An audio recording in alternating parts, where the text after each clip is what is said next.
In this world, there's two kinds of people, my friend. Those with loaded guns, and those who dig. Broadcasting from a Montana wilderness fortress at the headwaters of the Missouri, this is Matt Christiansen Live.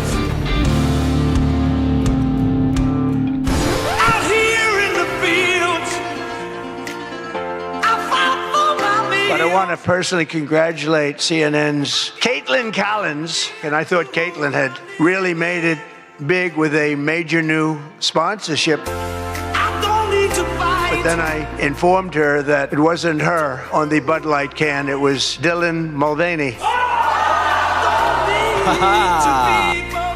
am beyond angry. How dare you! In a once feared and powerful regime that relentlessly attacked America has finally been toppled. They're now being run by a gay dictator, but I, for one, wish Barry Weiss all the best at CBS News. Got him! You are fake news. Fucking own, bitch! Very fake news. Oh my god, that is funny! Waka waka. This is lit. Fed. All right, America, go to the YouTube right now. Skag free, whoever he is. Duct tape all over the place. It's a disgrace. In 5, 4, 3. I can't do it. We'll do it live. Fuck it, we'll do it live!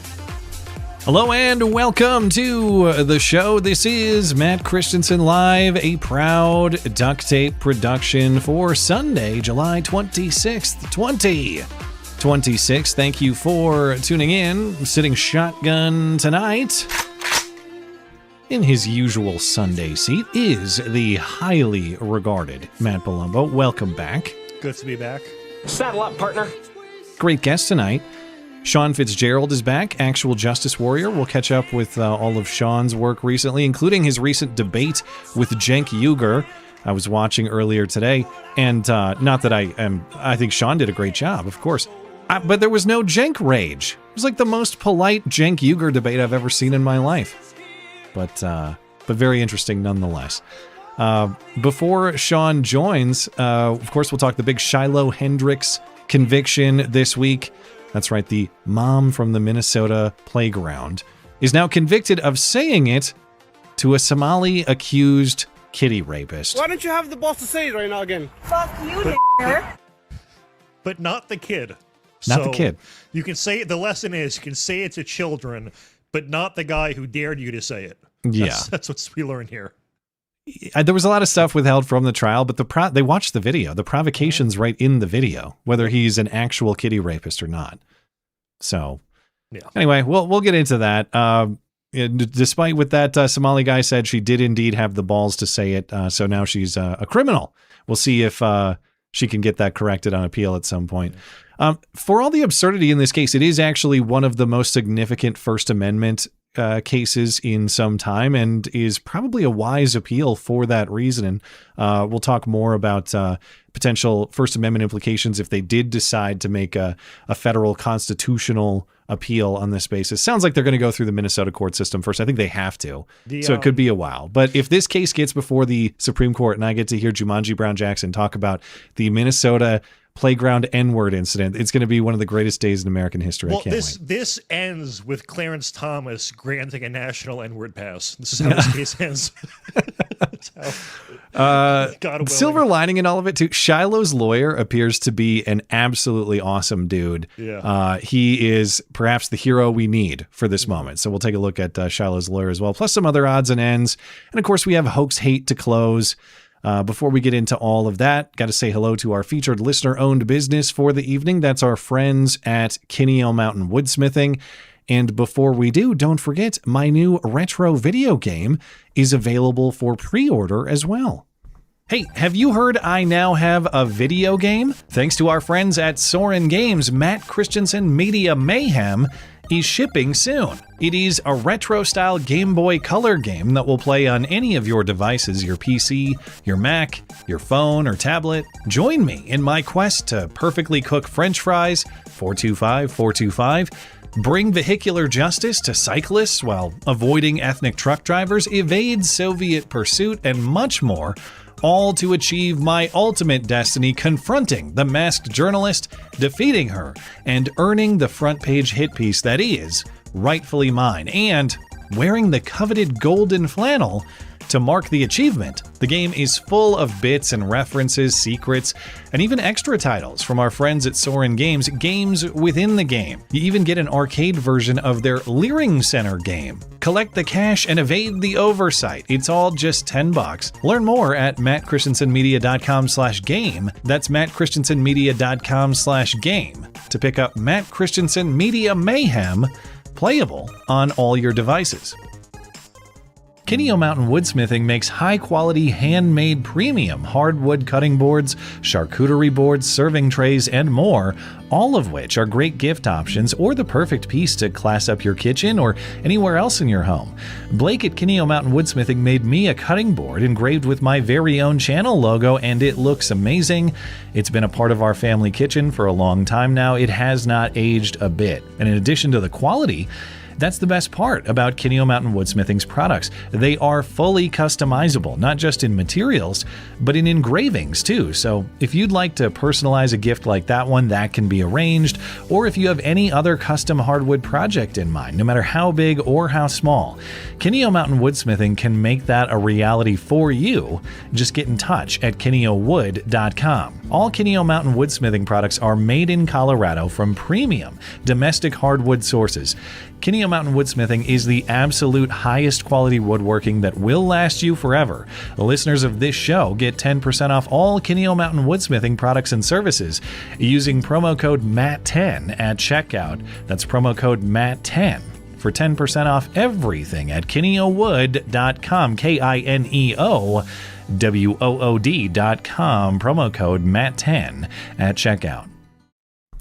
Check out my retro video game at mattchristiansenmedia.com/game, or yes, mattis.gay/game will get you there as well. Safe for work, believe it or not. Check out mattchristiansenmedia.com/deals for all our special offers from listener-owned businesses. Deals by listeners for listeners. Okay, a couple notes before we get into the Shiloh case. Wednesday show listeners heard this week that the voicemail inbox is or was broken. Voicemails were coming in silent, totally blank. I have fixed that problem, but to do that, I had to change the number for the voicemail inbox. So if you're a voicemailer on Wednesday, it works exactly the same. Call the number, sent to voicemail. I'll play the voicemails on the show and we'll respond to them. But the number has changed in case you had it saved in your phone. It is still on the contact page on my website. And in the stream description if you need to grab it. But 406-313-2926 is how you leave voicemails for the Wednesday show. And remember, you can do that any time of the week. Leave a voicemail anytime.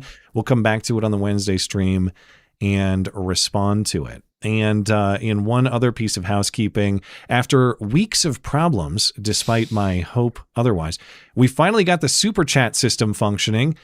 Thank you for patience with that. Now all Superchats from YouTube, Rumble, and Tippy Stream, they collect in the same spot, not only for us to read, but they will all be displayed on the stream as well, which is a much better system for everybody. So thanks to listener Kyle, who has developed this very cool product that I don't think anybody else has. So hopefully we can help him expand that a little bit so other people can use it. And of course, thanks to our Super Chatters, as always, as well. I'm impressed with the duct tape. Impressed and hopeful. All right, Matt, let's get right into the big news late in the week. Thursday night, Shiloh Hendrix convicted in Rochester, Minnesota. The conviction came down at after 10 p.m. local time. The judge had the jury deliberating. They had deliberated for 8 hours. She didn't send them home at a normal time. She kept them at the courthouse until after 10 o'clock p.m. when they got the verdict, or when they reached their verdict. So it's actually a conviction on one count of disorderly conduct. She was charged with 2. She was acquitted, as you mentioned, on the charge of disorderly conduct against the kid involved. So that's cool. but convicted of disorderly conduct against the guy who recorded the video that we've all seen. It is a misdemeanor conviction. She got a stayed 90-day jail sentence, a year probation, community service, and $1,000 fine. So that means that she has to do the community service and pay the fine and not get in trouble for a year, or she goes to jail. But as it stands right now, she's not going to jail. And before we get into the legal case, I want to remember exactly how this event happened. So back in April 2025, Shiloh Hendrix is at the park in Rochester, Minnesota with her young son. And that's there's at the park, there's this guy who we now know to be, well, there are a couple people. There's the kid who we now know to be a 9-year-old Somali boy. He's 9 now. Right. And because Not he's autistic, but basically. It's a GPS monitor because he's autistic and he runs away is what they say. But a kid with problems previously. And does not understand rules. That was a direct quote. Yeah, clearly not. So you have this, he's 9 now. I think he was 8 at the time of the event, but he's 8 to 9 years old. He's there unsupervised. Shiloh says, and it seems to be undisputed, at least I didn't hear anyone disputing the point. Shiloh says that this kid came up and tried to steal snacks or other things from her bag. And she is accused of reacting by chasing the kid and calling him the N-word. And that slurring is overheard by this man, Sharmaik Omar, a 32-year-old Somali man, apparently at the park by himself for unknown reasons. And I say that's questionable because in 2022, Sharmaik Omar was charged with raping a 16-year-old girl who was a runaway from a foster home after he lured her to his home. He touched young people. But they dropped the charges, quote, in the interest of justice. In the interest of justice. Which means the defense could not bring this up in trial, which would have been a huge point in their defense, obviously, if they were able to. We never got a lot of clarity about why, what in the interest of justice meant. It means statistically there will be less black people in jail, so the ratio looks more favorable for them. Yeah. That's the interest. Sharmaik Omar, a guy with a questionable history with minors, is just hanging out at the park by himself when he overhears Shiloh Hendrix allegedly call this 8 to 9-year-old boy the N-word, and he intervenes, demanding to know why she called the child such a name. And Shiloh, walking away, doesn't put up with him and calls him too the N-word. You call him a nigger, the child? The fuck you talking Did you call the child the nigger word? None of your fucking business. It is my own business. You call him a nigger? Okay, why don't you have the balls to say it right now again? Fuck you, nigger. Okay. Nigger. All right, that's what you say. Don't go digging through people's shit, you dumb fuck. Nobody digging into your shit. A little fucking kid just did, you dumbass. That little kid, you call him a nigger? Yeah. The little child? What if he acts like one, he's gonna... Are you about to hit him? You chase him here? He took my son's stuff. So that gives you the right to call the child, 5-year-old, a nigger, the N-word. If that's what he's gonna act That's like. what you're gonna call him. That's what he's gonna act like.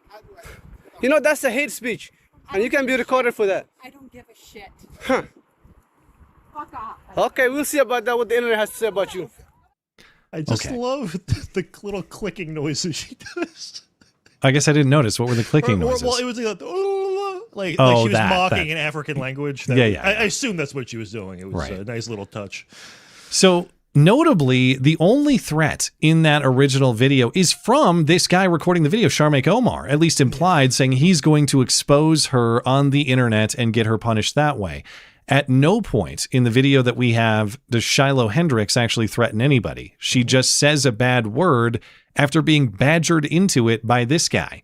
And in a lesser seen clip, there is a second clip from Sharmaik Omar.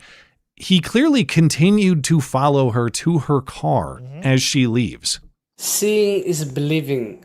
I have never seen anybody be racist to a child on the spectrum of autism. Today, this is her. By the way, every Somalian kid has autism. I think you've probably covered this, but if you look at the chart, it's like 1-for-1 with their population. I'm just believing your own community and all your Medicare or Medicaid funded or whatever it is. I think it's Medicaid in Minnesota. Autism centers. Yep. It's like 16 times the national average, the rate of autism among the Somali community. So again, the entirety of the original encounter is Omar pursuing Hendrix, not Hendrix pursuing anybody else, even though she's accused of chasing this child around. Fundamental summary of the situation is the child stole from her, so she would probably have good reason to try to get her property back. Okay, Omar then posts these video clips online. They go viral. Both Omar and Hendrix raise hundreds of thousands of dollars. And then in August, the district attorney in Rochester charges Shiloh Hendrix with 3 counts of disorderly conduct, later reduced to 2. Shiloh used that money apparently to move elsewhere. I don't think that's publicly known where she went, but she has made her court appearances as required since. So that brings us to the trial this week. And the trial started with jury selection on Monday. And it went all the way through late on Thursday night. Again, the jury deliberated 8 hours on Thursday, past 10 p.m. So we took 4 days of juror time. Who knows how much public money, what sort of other public resources, to hear several witnesses talk about calling someone a mean name, like this is kindergarten or something. Everybody in Olmsted County, Minnesota, which is where this happened, should consider this a disgrace, a betrayal of the public trust, in addition to being obviously unconstitutional, a betrayal of American values. But it's a waste of your money and your time in that community. Whether you like Shiloh and what she said or not, this is America. You can say what you want. And we're not going to spend a mountain of public resources investigating mean names said on the playground, where, by the way, there are a lot of mean names said. It's okay. Your feelings will heal. You'll be okay, Mr. Somali alleged child sex abuser guy, whatever you are. Who fled to Somalia, apparently. So he... Well, we don't even know where he is as we get through the trial. That guy, the guy taking the video, he didn't testify at trial. He wasn't there. There were claims that he's dead for apparent fundraising purposes. He wasn't there. We don't know where he is. Some people say he went to Somalia. He cashed out and went to Somalia. We don't know. Yeah. Weird. And then the dad, too, I'm sure we'll get into this, needed 2 translators on the stand, I think, or at least they would swap out every 30 minutes. But then one of the reporters said outside of the courthouse he was speaking with his lawyers in English fluently, no problem whatsoever. It was all a ruse. Yep. So a few things we learned at the trial. The kid involved, he's not 5. You heard him say that. Oh, you're calling a 5-year-old the N-word. That's what Sharmaik Omar said. The kid was 8 or 9. Now, I know that if you can't commit crimes against 9-year-olds, 8-year-olds, 5-year-olds, whatever, there was no crime here, but his age was exaggerated for effect. And people have just ran with that. It was never confirmed that he was 5 because he's not 5. And it's not just Shiloh who thinks this 9-year-old had problems. As you mentioned, this 9-year-old or 8-year-old at the time absolutely had problems. Because again, he was unsupervised at the park wearing a court-mandated ankle monitor or GPS monitor because they say he's autistic and he runs away from home, according to his dad. So when he runs away from home, they need that monitor so police can locate him. Decide what you believe. This is according to the dad, who was not there at this event in question. Like, this dad is the star witness for the prosecution, testified. The guy you're talking about who allegedly doesn't speak English, that's the dad who wasn't there when this kid was acting up at the playground. Yeah. And as you and I were saying, like, you know, the fact that it's a split verdict is disappointing. And I was joking, like, okay, so I guess it's okay to, you know, call a child that word, but not an adult.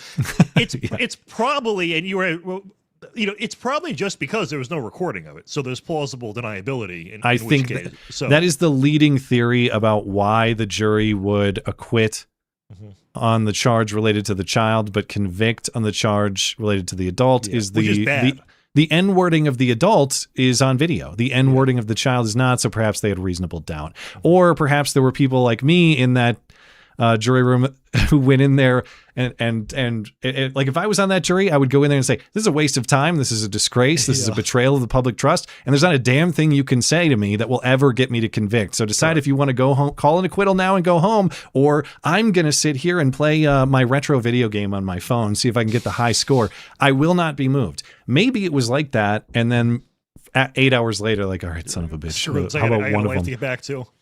Clearly, if it went for 8 hours on what is in practice an insignificant thing, even though in principle it's very important, but it's a misdemeanor case with relatively little at stake. Yeah, it's very easy to be Stonewall at the start, and then 8 hours later, like, son of a bitch, I just want to go home. I get it. I don't agree with it, but I understand how people get broken down. And then the judge threw in the whole 90-day suspended sentence so that if Shiloh decided, you know what, I'm not going to go along with the community service or the fine, then she had leverage to actually force her to do that. And I'm going to go into this in my story after we interview Sean.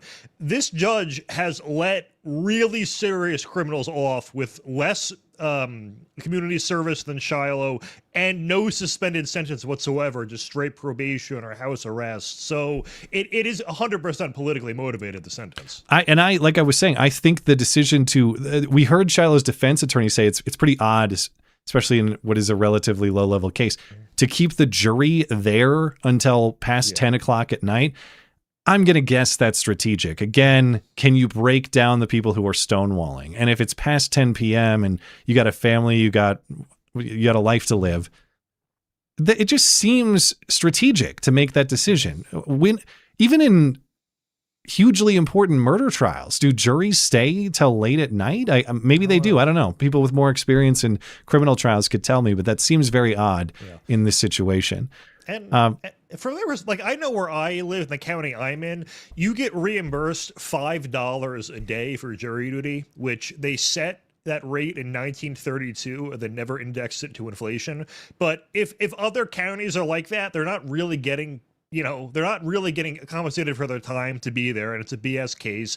I think some employers are, supposed to reimburse you, but I'm not entirely sure about that. So from their perspective, it's like, it's a low-level offense. She's probably not going to go to jail. Hey, worst case scenario is maybe she gets $1,000 fine. So what does it really matter considering she raised all this money? Obviously it does matter, but if you're one of those jurors, you're probably just exhausted at that point, and the judge knows that. On principle, it's a major loss. In financial terms, it's a big win for Shiloh, though. I saw Tim Pool tweeting about that. Hey, would you take like $800,000 to get a misdemeanor conviction and have like a few hours of community service to do?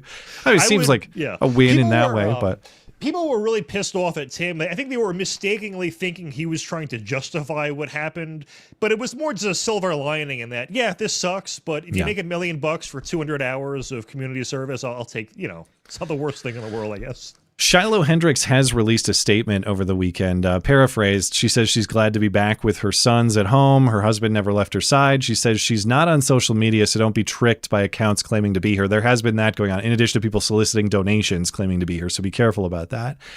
And she says the verdict is unfair. They will be appealing. More on the appeals in a moment. Of course, after the conviction, the media botchery was on full display. Headline, Minnesota Public Radio News. Rochester jury finds woman who hurled racial slurs at a black child on a playground guilty.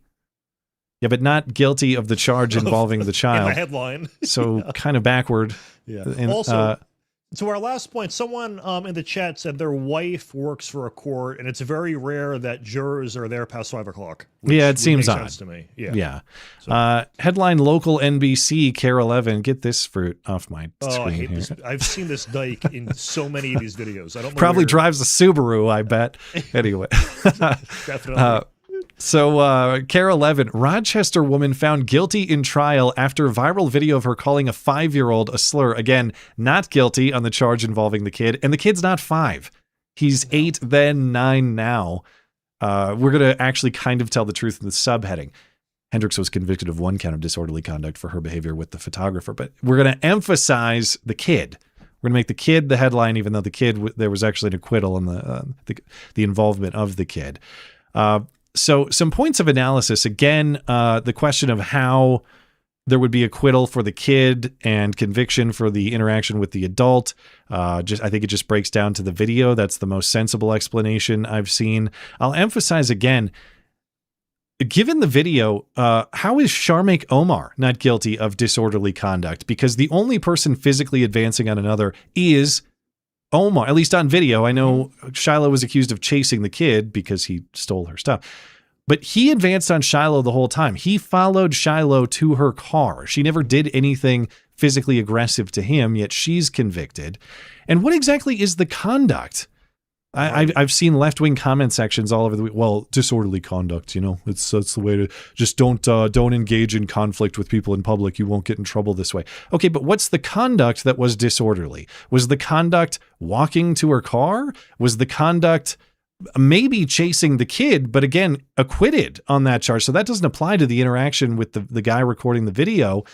There simply is no case that Shiloh's conviction is anything other than speech policing based on content. The conduct, as they allege, is the word. If she had called him a stupid poo-poo face, this is not a conviction. There is no conduct other than the word choice, which is a glaring First Amendment problem. And obviously the question too is, what sort of equal protection or equal application of the law type questions arise here? Because let's say that instead Sharmaik Omar called the kid the N-word, or let's say that let's say it was a black guy that called Sharmaik Omar the N-word. It's not prosecuted. Okay. Yeah. And so what we have in effect, and I know this is a counterfactual that you can't really argue in court, but everybody knows that this charge was brought because of the race of the person who said the word. If the race was different, the charge isn't brought. And that's not the country that we live in. We don't apply the law in this country based on the race of the person who allegedly violated it. That is totally contrary to the entire principle of the equal application of the law. Well, we do, but we shouldn't.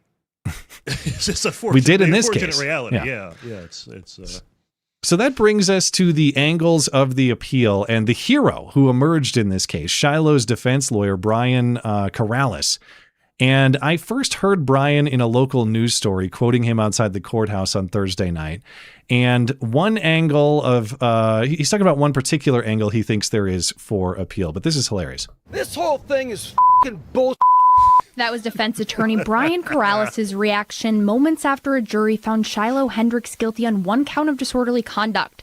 After court, Corrales argued the trial was unfair and accused the judge of repeatedly interrupting him, limiting evidence, and mishandling the proceedings. There are so many appellate issues. This was one of the craziest trials I've ever seen.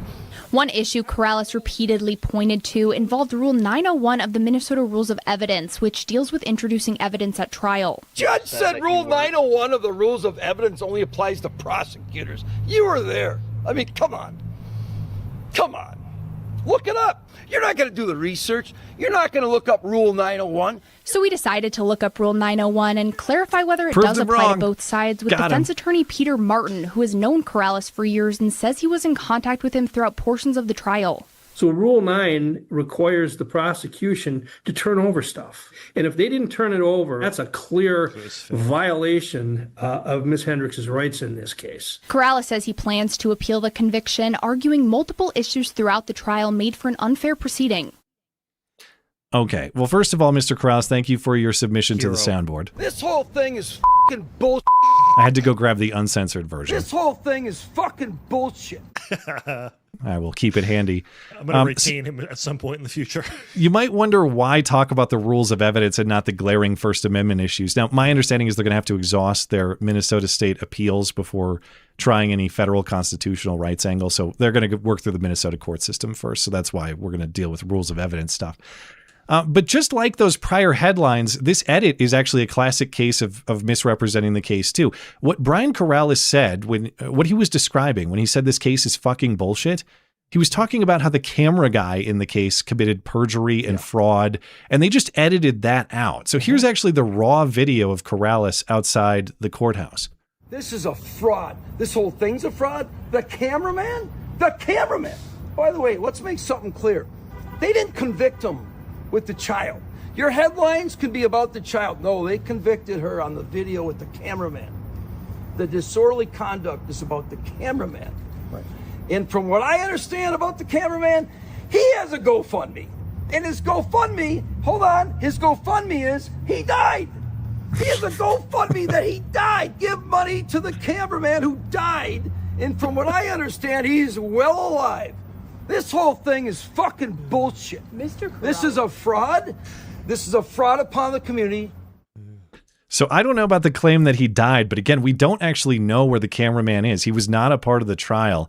As far as the claim that he has a GoFundMe and collected hundreds of thousands of dollars. He's absolutely right. It remains active. And the GoFundMe still talks about the kid being 5, which is false. Yeah. It looks like maybe the GoFundMe was cashed out because it was previously at $340,000, and then now it's refreshed to $8,700. Unless these are different campaigns, I don't know. But there's a public one still up. the judge would not let him bring that up during the trial either, and threatened him with what was like not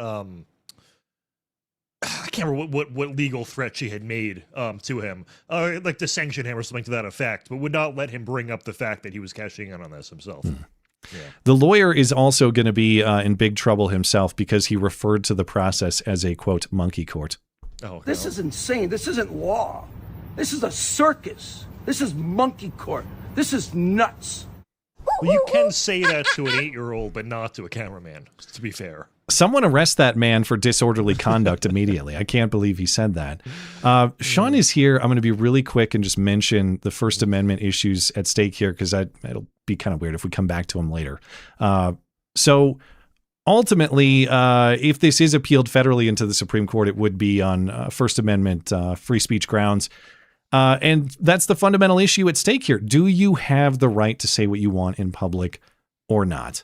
And if the answer is not, then what is the First Amendment exception at work here? The jury was instructed by this judge that if they believe that Shiloh Hendrix used what's called fighting words, or words that are inherently likely to provoke a violent response, a violent reaction or breach of the peace, then they should convict. And the Supreme Court created the fighting words doctrine in the 1942 case of Chaplinsky versus New Hampshire, a case in which a guy called a city marshal a goddamned racketeer and a damned fascist. And he was convicted, and the Supreme Court upheld his conviction, establishing this fighting words doctrine, that words likely to prompt a reasonable person to violence can be criminalized. But what reasonable person is prompted to violence by mere words? That's the question. So I'm not going to... Can't say who that might be. Well, not going to say which groups might disproportionately behave that way. Depends on your... But anyway, we get called fascists all the time. Can we start punching people now? Yeah, I guess so. It's a reasonable reaction. Yeah. So the Supreme Court has chipped away at this fighting words doctrine ever since it was established in the early 40s. It has to be a face-to-face confrontation. It doesn't matter if it's over. It doesn't count if it's over the internet or over the phone or something like that. It has to be a direct personal insult, and crucially, it has to create an imminent threat of violence. Now, the Supreme Court could ultimately take this case and just destroy the fighting words doctrine, which would be my preferred outcome. But you could also look at this and say it doesn't even satisfy the fighting words exception, because there was no imminent threat of violence. Indeed, she was trying to leave. And she was pursued. What imminent threat of violence did she create? There's no reasonable answer to that question. So I hope this ultimately is a federally appealed case on constitutional grounds. I hope we get to watch that show, not just for the entertainment, but for the importance of the principles at stake. Yeah, and I somehow have never seen that part of the clip where he follows her to the car. I had only seen the 40-second one that went viral. I remembered it from the original case, and I couldn't find it. I went back yesterday and dug it up because it's not commonly played. You mentioned it, but yeah, but it is out there. All right, we got to go get Sean. I don't want to make him wait too long, so we will be right back. Stand back and stand by.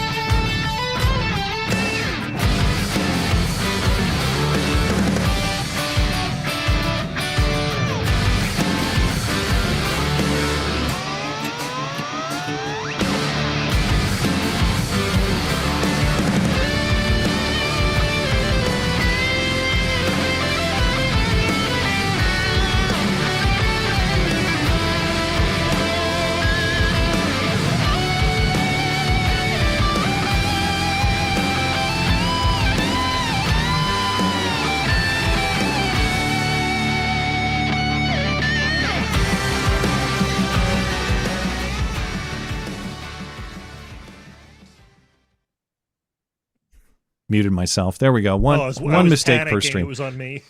Welcome back. Our guest tonight is Sean Fitzgerald. Thanks for having me. Welcome to the Duct Tape production. There's always a little bit of duct tape for you. But find Sean's YouTube channel, Actual Justice Warrior, and his X account, I am Sean90, linked in the description. Sean, good to have you back. Good to be here. You like my new setup? I rearranged everything. Yeah. I've never known what what is the deal with the skeleton in your background? I assume it's significant for some reason, but I don't actually know. Oh, so like every time I saw somebody with the skeleton, they seem to always have a use for it. So I thought it was the most useful thing in the entire world. And then I bought it and I was like, oh, I guess it's not that useful. Oh, I thought maybe you used to be context dependent. A science teacher or something. You took it from... Science classroom. By the way, you guys have not been on the show together. So Matt, No. Sean, Matt. Good to see you, Sean. Nice to meet you. Saw your debate with Cenk. It went very well. Cenk. I've never heard that Cenk. pronunciation. I can't pronounce anything. I've called many names. It was seen. I've heard. It was seen in both Bosnia and Herzegovina. Yes. In the famous 2-on-1 soccer game. Yes, indeed. I didn't know I didn't know what that reference was until Matt was telling me before the show. But that's apparently an Anna classic, I guess. I missed Poor that Anna. one. I actually feel bad, but Well, listen, women's sports. I mean, come on. What are you expecting? True. You guys see the WNBA All-Star Game highlights over the weekend? Were they really bad? It was, you should, not that I would encourage anybody to go check out the WNBA highlights, but as who did I see? I can't remember exactly who said it on X, but the observation is correct. They tried playing no defense like the NBA All-Star Game, but they forgot that their players can't shoot. So it's a bunch of people wide open airballing, and we're supposed to act like these lovely ladies deserve tens of millions of dollars a year. But Sean, we've been talking the Shiloh Hendrix conviction the whole show so far. So we invite your thoughts on the case generally. Were you surprised, and what do you make of it? I mean, she shouldn't have been convicted. I think probably everybody agrees. The idea that she was convicted of arguing with the man who approached her and not the kid with the very special autism, you know, the one that makes him take things from somebody's bag and then run away when he gets caught. Very, very many store owners in Chicago are familiar with that kind of autism at their locations. But it was a wild conviction. The trial was even done in a quirky, weird way. Like the jury was kept late into the night on a misdemeanor case. That almost never happens. And it's a terrible verdict, but it's even more terrible because she was convicted of the thing against the adult man who confronted her, not against the kid. I know you followed this case pretty closely. Have you seen information about where the video recording guy is? I've not seen that. There were some people were saying he's in Somalia, but he didn't participate in the trial. I have no idea. He's just MIA. I want to know why he was at a playground with his history. Well, that's the more important question that needs to be answered. That's for sure.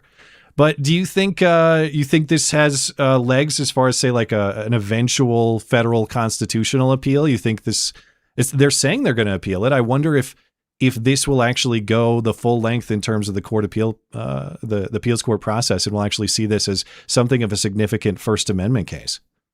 I don't know if it's going to go all the way to the Supreme Court. I feel like one appellate judge looking at this could kind of knock this down. And it's like, how much is the state of Minnesota going to pursue this, like through multiple appeals if it gets overturned in like the first court that they bring it to? Because it seems pretty straightforward. But then again, the jury convicted. So maybe, I don't know, not that straightforward.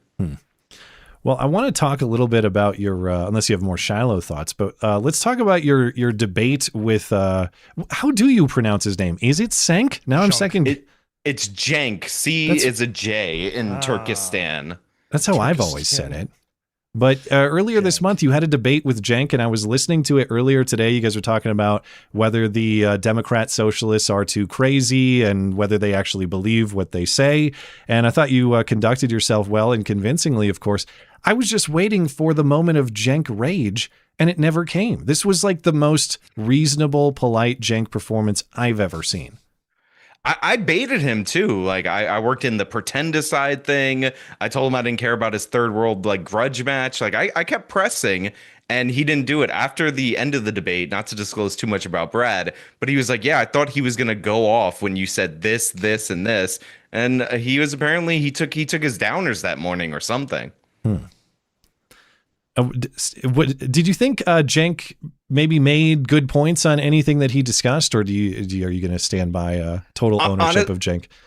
Yes, I will stand by the total ownership. It was crazy because he would run through a million things, and I've heard it all before because I've made a million videos making fun of Cenk. So everything's money in politics. I mean, he did the thing that he does when he's on his own show, where he's like, "Oh, you must be in love with Susan Collins, you know, because you're against Graham Plattner." How'd that work out for him, by the way? It was all the Cenkisms in real time. I felt like I was in a living meme. It was fun to listen to it after the Graham Plattner departure. Cenk, I mean, he says that he had no idea what Graham Plattner's tattoo meant and seemed pretty convinced when he said it. I find it to be kind of surprising, but Cenk is sticking to the point. I have no idea what that skull and crossbones means, and it's insignificant. It doesn't matter. I don't care if he, it was Nazi intent or something. He has the right politics. Now, I'm being a little bit uncharitable, but Cenk was stone-faced. He denied that it was a Nazi tattoo. He was like, it's a random skull and crossbones. A fan of mine made an edit of it where he cut in clips of a 60 Minutes interview with a neo-Nazi. He has a big-ass symbol tattooed on the back of his head. You could see it in Nazi uniforms. This is a very common thing. And when you get it in the context, I kept mentioning this, of Eastern Europe, you don't get Nazi tattoos in non-Nazi tattoo parlors. That's not how that works. What country did he get it in? I'm not sure I remember that. I think it was Croatia, I think. Croatia. There we go. Yeah. Sorry to take your answer, but and actually, Matt, I need you to bump your mic a little bit. Yeah, you're a little soft for me. So see if is this good? Yeah, it sounds a little better. Very nice. But sorry to jump in there. Yeah, no. Well, I'm surprised. In a lot of European countries, I'm surprised it's legal to get that sort of tattoo. Mm-hmm. Do they is it like a black market? You got to go in the basement shop that nobody knows about, like it's a speakeasy or something? I have no clue. I just think it's if you ever hear of people who infiltrate these groups, overseas, they go there and it's just all Nazi memorabilia and they have the tattoos covered head to toe. So I'm thinking that he went into a place that even if there's a language barrier, you kind of understood where you were. But again, apparently he knew about it, regardless of if he knew about it when he got the tattoo 18 years ago. He had it for 18 years, and there were other people who said that he absolutely knew about it. But again, Cenk's denial that it was even a Nazi tattoo, that was a level I wasn't expecting. At that point, a week before he dropped out, he was still denying. After Graham Plattner covered it up, he was like, no, I don't concede that was a Nazi tattoo. It was insane. Do you... Sorry, go ahead, Matt. He also didn't concede that the Armenian genocide happened until a week ago. So it's not really out of character for him. Sorry, go ahead. True. I had a Graham Plattner thought, but now it escaped me. Maybe it'll come back to me. I can't jump in remember. again. Sean, where's Brad in your rankings of Palumbos? Is he one or two? I was gonna say we got two. Is there any relation there or no? He tells people we're cousins, and people believe him. But I don't know why us being cousins would lead us to having differently spelled names, but whatever. People believe it. He doesn't spell it the same way? I thought he did. He's with an O, and I'm with an A. Yeah. Oh, yeah. Palumbo. Palumbo versus Palumbo. I guess, I didn't notice the difference. His, according to my internet research, was actually the original, and then mine was some Ellis Island corruption, down the line. But when you show up to Ellis Island back in the day, and they're like, your name sounds too ethnic, we're going to just change around some letters. Lately. You got Phil Leotardo'd. I remembered my Graham Plattner thought. I wanted to ask you about his departure from the main Senate race because it happened after the one woman went on CNN and claimed he outright raped her. And I'm not a fan of Graham Plattner's politics, although I do think some of his statements are kind of funny and interesting, as we've discussed on the show. The idea of rape in self-defense I find to be a fascinating one. But what did you make of the accusation of rape? Because to me, that it seemed like absolute bullshit and a total setup to me, even though I don't like the guy and don't want him in the Senate. And if you agree with that, who would be behind it? Who's pulling these strings? Yeah, they say credible accusations, right? That's the buzzword that they use. But there's nothing more credible about what that woman said than what any of the previous women said. And that woman in particular, she had this thing about the antique sewing needles falling down during this encounter. And everybody's like, oh, that specific, hyper specific detail, that is something that really indicates that this is a legitimate accusation. But the thing is, hyper specific random details are usually indicative of false statements. So it's a bigger red flag. I remember remember there's a case on one of these like forensic shows where somebody had killed their child and then dressed them and dumped the body as if it was a kidnapping. And this guy, when he called the police, what made them suspicious is that he knew what she was wearing head to toe, like down to what were the cartoons on her socks when she went missing. And it's like, if your kid was picked up at the school bus, you probably wouldn't remember to that level of detail. But if you dressed your dead child, you would. So like those hyper specific details, it's like very common for investigators to think that those make it less credible, not more credible. And this is something similar that Christine Blasey Ford said, where she was like, oh, it was seared, the trauma seared this into my memory. And like what she was explaining was the exact opposite way that trauma supposedly works. So if anything, this woman was less credible, but she was a Democrat and a downright progressive woman that everybody couldn't question her bona fides. So therefore, I guess it was fine. And we had to believe her, even though, again, her accusations came when Plattner was down in the polling. Yeah. Hey, everyone in the chat really wants you to say the word allegations. Oh, false allegations and not facts. The Tiffany Henyard classic. And actually, now last year you were one of you filled me in on the Tiffany Henyard saga frequently, and that was really helpful. But one time in the chat, someone brought up the word allegations written out, and I actually had not heard her say that, so I had no idea what the hell this allegations reference was. Trying to figure it out in real time. I'm sure I looked like a complete idiot, but yeah, it's from her Roland Martin interview, and it is an often used clip on my channel. She's not the mayor anymore. But whatever happened with her investigations and stuff? What happened to the allegations? Well, the last I checked on it, they got the police chief to flip because he lied during a bankruptcy, and her number two, a guy called Keith Freeman, also flipped because he lied during a bankruptcy. So like it seemed like there was progress on that, but she ended up moving to Georgia, and she's now running as a Republican for a seat in Georgia, and she's running unopposed in the primary, but it's a heavily Democrat area. Well, then why is she running as a Republican? What's her angle? To get on the ballot for the general election. Because Democrats are the real racists, man. Okay, but if it's whatever. I don't need to ask more She's not gonna questions, win. I guess. Whatever. Speaking of Southern women of color with attitudes, how about Jasmine Crockett? Because you were talking recently about what maybe is an emerging feud between Jasmine Crockett and James Talarico. Of course, Crockett wanted that Senate nomination. Talarico beat her pretty decisively. But the question for Talarico in what is going to be a very important Senate race, if Democrats want any hope of taking control, can he court the black vote? And it sounds like, various reports that black people don't even know who he is. And then there's the problem of Jasmine Crockett, perhaps their queen, not being eager to support James Talarico despite endorsing him. So what are we watching with Talarico Crockett here? Well, if you look at her interviews, she does technically endorse him, but she's saying, I'm not going to be out campaigning for him. He doesn't need me to hold his hand. And you can tell there's a lot of bitterness from the campaign that's left over. And the thing is, it is not unusual for a black woman who's running for office as a Democrat to throw out fake racism accusations. She did that. Kamala Harris allegations. Kamala Harris did that to Joe Biden, then joined the VP ticket, even though the Biden family kind of never forgave her for that, according to multiple books about the campaign. But like Crockett wants him to lose because essentially the main attack on her was that she was unelectable, which is true, by the way.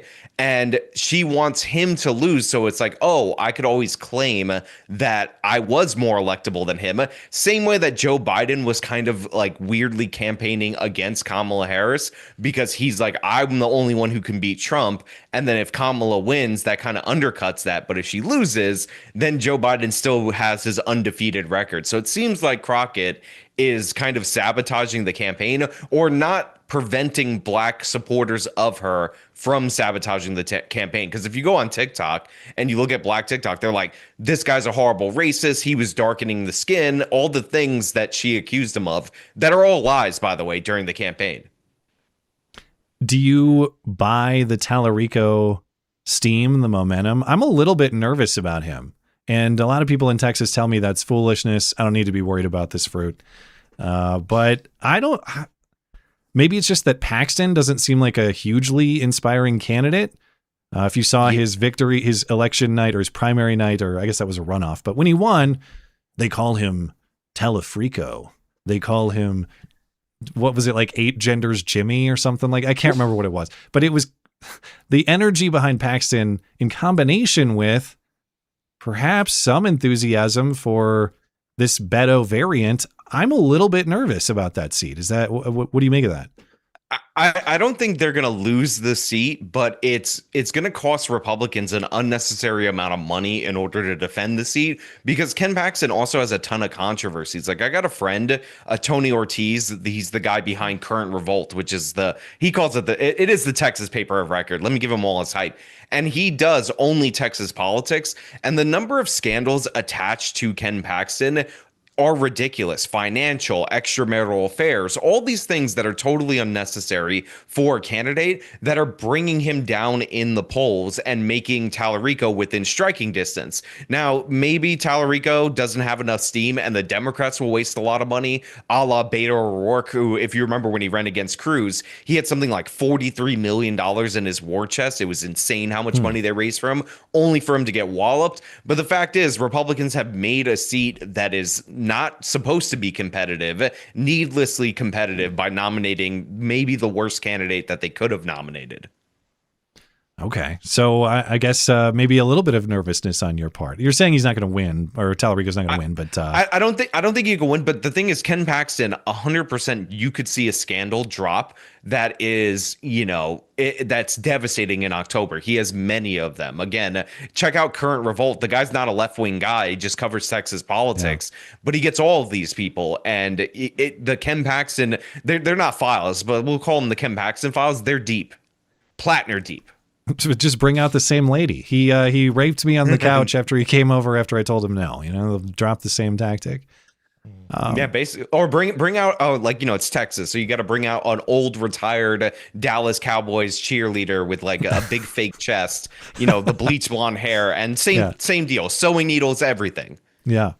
Well, what's going on with this all white town in Arkansas? I know you're talking about this recently, and the doesn't seem much more complicated than that. White people there are trying to build a community for people of European ancestry, and they are exclusive in terms of who can buy in to this particular community. And now they're getting sued for discrimination in who they're allowing to buy or not. Very interesting property rights pieces of this. What's going on in this Arkansas town? Right. So I forget the guy's name, but basically a white dude, and he made the rounds on all the different alternative media things, like Fuentes and all these people's channels. And he said he was going to start a white community. Now, there were 40 people at the beginning of this, and essentially the way they thought they would get around civil rights laws and fair housing laws is that they would be a private club, and they're restricting membership to the club, and membership is represented in land. Again, a very novel theory on how you're going to get around civil rights stuff. But a woman, and it's very important because you have it on screen right there. It says Michelle Walker, and this is actually the only article who says of Jewish ancestry. It's actually most of the time it says a woman who says she has some Jewish ancestry, married to a black guy, and has biracial children. Who, again, she has no intention of living in this community. Let's be honest. It's rural Arkansas. Again, they haven't built much as of right now, even though they've gotten a lot of mainstream media attention. And she applied to this for the purpose, in my opinion, of suing them to shut it down. And the way that they're trying to shut it down is not necessarily just with financial means, but at a certain point in a lawsuit, you get discovery. So they're going to get all of these individuals' communications, be able to publish that to the public. So even if they win with their novel theory, which they probably won't, the Civil Rights Act has stood many challenges in court. Even if they were to win with that, you're still going to get everything that these people said. But the reason I like the way it's phrased in other articles where it says she has some Jewish ancestry on one side of her family is that there's a good chance that this is like a 23andMe Jew that's married to a black dude that decided to do this. Like, it's like that type of person. Like, if she had some Cherokee ancestry, we would all understand this as a 1/16th Cherokee, like over identifying with that group. And yeah, it's it's kind of messed up, especially when you have similar communities, like all black communities that are attempted, that start out much larger, that get promoted by the media and they fail on their own merits. They don't like fail because, you know, they've been sued by this team. That it's not just her, it's civil rights lawyers that are all joining in on this. Have you seen Freedom, Georgia lately? Yes, this is the comparison I make in the video. And there was Hammer City, which Black Hitler tried to start, and then that I don't even think they were able to get the land for that one. But my thought on this was, if you start a town in Arkansas, given the demographics of Arkansas, it kind of already is an all-white town. And if you invited people to live there, only really white people would probably want to, especially if you're advertising something ideological without mentioning race. Make something right wing. So like, could it be argued their only real mistake here was publicly identifying it as whites only, which I think they should have the right to do, but I don't. I feel like there could still be loopholes to make this possible. You just have to kind of pretend you're not doing what you're doing, if that makes any sense. And they go harder. They say it's white, Christian, European, and straight. Like no gays allowed either. So like, they made it too obvious, but that's how they got attention and started raising money. But even then, it's 40 people that started this, and they said they had hundreds of applications. Presumably, some of them were like this Michelle Walker woman's application, where they were never intending to live there in the first place. So this is a tiny community. They should be allowed to do this. Like, I probably wouldn't live in this community. I don't want to move into Arkansas. Like I said this in my video, like I grew up in New York City and I have friends from different ethnic backgrounds. So it's like considered diversity in terms of like ethnic diversity, but like we're friends because we have same values and like we care about similar things. But like people don't have to live the way that I choose to live. Like I don't want to be in this weird black town in Georgia that they've built nothing in 5 years despite positive media attention. Sue to get in. Yeah, like you probably should though. But you're gonna only take the temporary camper that they put there in 5 years. Like there's nothing of value there. And by the way, but that was more people. That was the thing. That was 19 families versus 40 people. And you could just compare and contrast. It's one of the things I did in my video. The coverage, like the upbeat music for the black town. It's like, yeah, we want a place that's just for us. And then the white town is like sinister music, like a horror movie score. And they're like, we care about Europeans. And it's like cutting back and forth between like news and whatnot. Like it's wild what they did. Hitler added in there. Well, a lot of anti-discrimination stuff, however well-intentioned in design, in effect is just diminishing the association rights of others, coercing people into associations they don't want. And to your point on the motive behind doing this, if someone tells me, if I'm shopping for a house or if I'm shopping for any association, a club membership, a church, and the group tells me, hey, Matt, you suck, we hate you, be like, oh man, that's disappointing. I'd like to appeal. Maybe I'd like to make my case. But if you actually don't like me, I also would not like to associate with you. I would prefer to remain separate. And that's actually the question I have for the people that don't like this. If you view this as just some North Idaho Aryan Nation neo-Nazi organization, wouldn't you actually prefer that they have their own place way out there to go live? Or do you want them, does your vision of diversity include the people that you don't like this sort of sprinkled throughout society? What is your preference for how they should exist? And I guess the answer is they shouldn't. And we weaponize the law to try to coerce them out of it, I think is the angle they're taking. But that's a point I was thinking about after I recorded the video, which is, first of all, when you're suing them to shut this down, it means you think that they can build this town.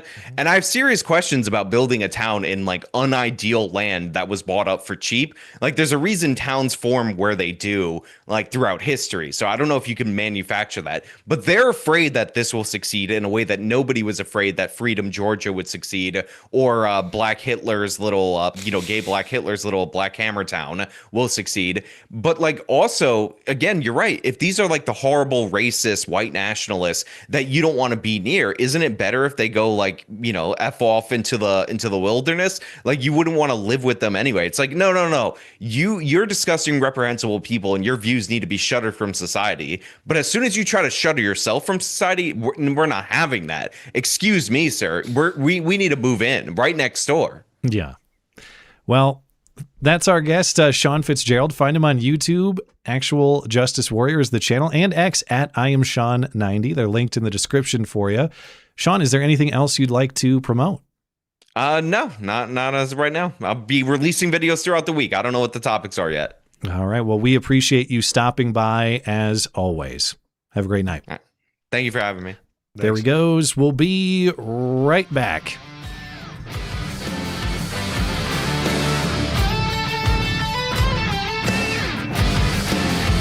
Stand back and stand by.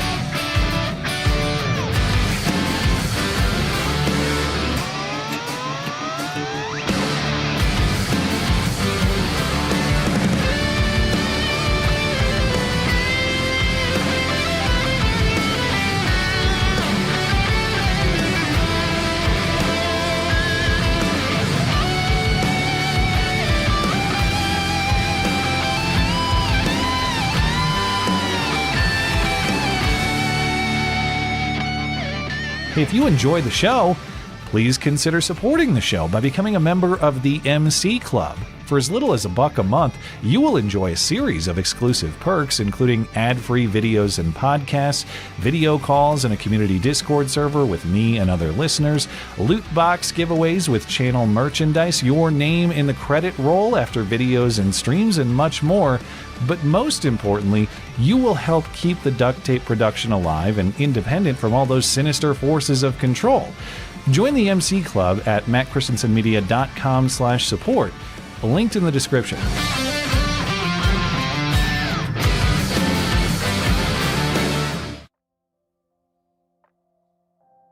You're muted. Twice in one show. This is a disgrace. They don't know what the fuck they're doing. You gotta check your audio levels. Yeah, well, thank you for reminding me. My pleasure. Thanks again to our guest, Sean Fitzgerald. Find him on YouTube, Actual Justice Warrior, and X at IamSean90, linked in the description. We got to catch up on our super chats. Let's get into that. Now, you should, Matt, have a nice clean feed of all our super chats in one central place. I see 3, 6, 9. Yeah, you're good. 12, all of them, yeah. You want to take newbie first since I stole your thunder recently? What could it possibly say? Let's find out. If you read this, you are gay. LMAO. Wait, now you stole the thunder. You are gay. You just told me to read it. But you got to tee it up. If you read this, you are gay. All right, let's go back in time 20 seconds. Hold on. All right, delete this part. Whoa, cut. I just came back from the past. All right, let's read the chat. Newbie of Death. If you read this, you are gay. LMAO. There we go. Who saw that coming? Pothead Wino. Thank you, newbie. I don't always fantasize about making love to the show's former co-host. No, we don't allow that. But when I do, boy, do I want to read this? I have to. Rules are rules. But when I do, I imagine doing... Come on. You want me to read it? Thank you for leaving it nameless. When I do, I imagine doing so from behind so we can both watch Fleckus Talks, voted best nude also, news podcast of all time. He's absolutely right. Hey, if you want to advertise for Fleckus, I'm not going to stop you. He's a good guy. When this chat came in and like it showed on the show, I missed the former co-host part, so I thought it was about me. Well, you are highly regarded. I could see it. Not that highly regarded. Newbie's got another one. Newbie's got another one. Cenk, a name I just learned how to pronounce today, is what God did with all leftover taint skin. Damn. Jeez. He had leftover? All right. I guess it's like you got to do so. It's like making hot dogs at the factory. You got to do something with all that extra stuff. Yakko, 1977. Lots of crying over Shiloh using a word. Racist, they call her. I don't think too many people use the word over skin color. It's mostly the behavior that merits the term. Shiloh did nothing wrong. Yeah, I mean, it's people get caught up on the word choice. Now, would I advise someone to just go dropping the word in public? Hey, man, I guess it's your life. You live it the way you want. Of course, I would prefer a society where we're respectful and nice to each other, but Shiloh was not treated respectfully and nicely. She was being stolen from, and this guy is harassing her. And if we have problems with that situation and scenario, the way that she behaved, air quotes, which again is her word choice, let's evaluate the entirety of the situation. It's a mom who has her kid. She should not be harassed. She should not be stolen from. The crimes that were committed against her are more significant than the word choice that she used. I would like a society where we're all nice to each other, but the word is not the problem in that situation. And even if she was a little bit loose, she just said, hey, look, a person with dark skin, I don't like them, N-word. Okay, that's a word. It's a mean word. You move along with your day. You leave that person alone. You go away. You don't associate with them. When we start policing words in this way, our society suffers, because when we start granting too much control over words, even if we think we're being good people by stopping feelings from being hurt, what's the actual consequence?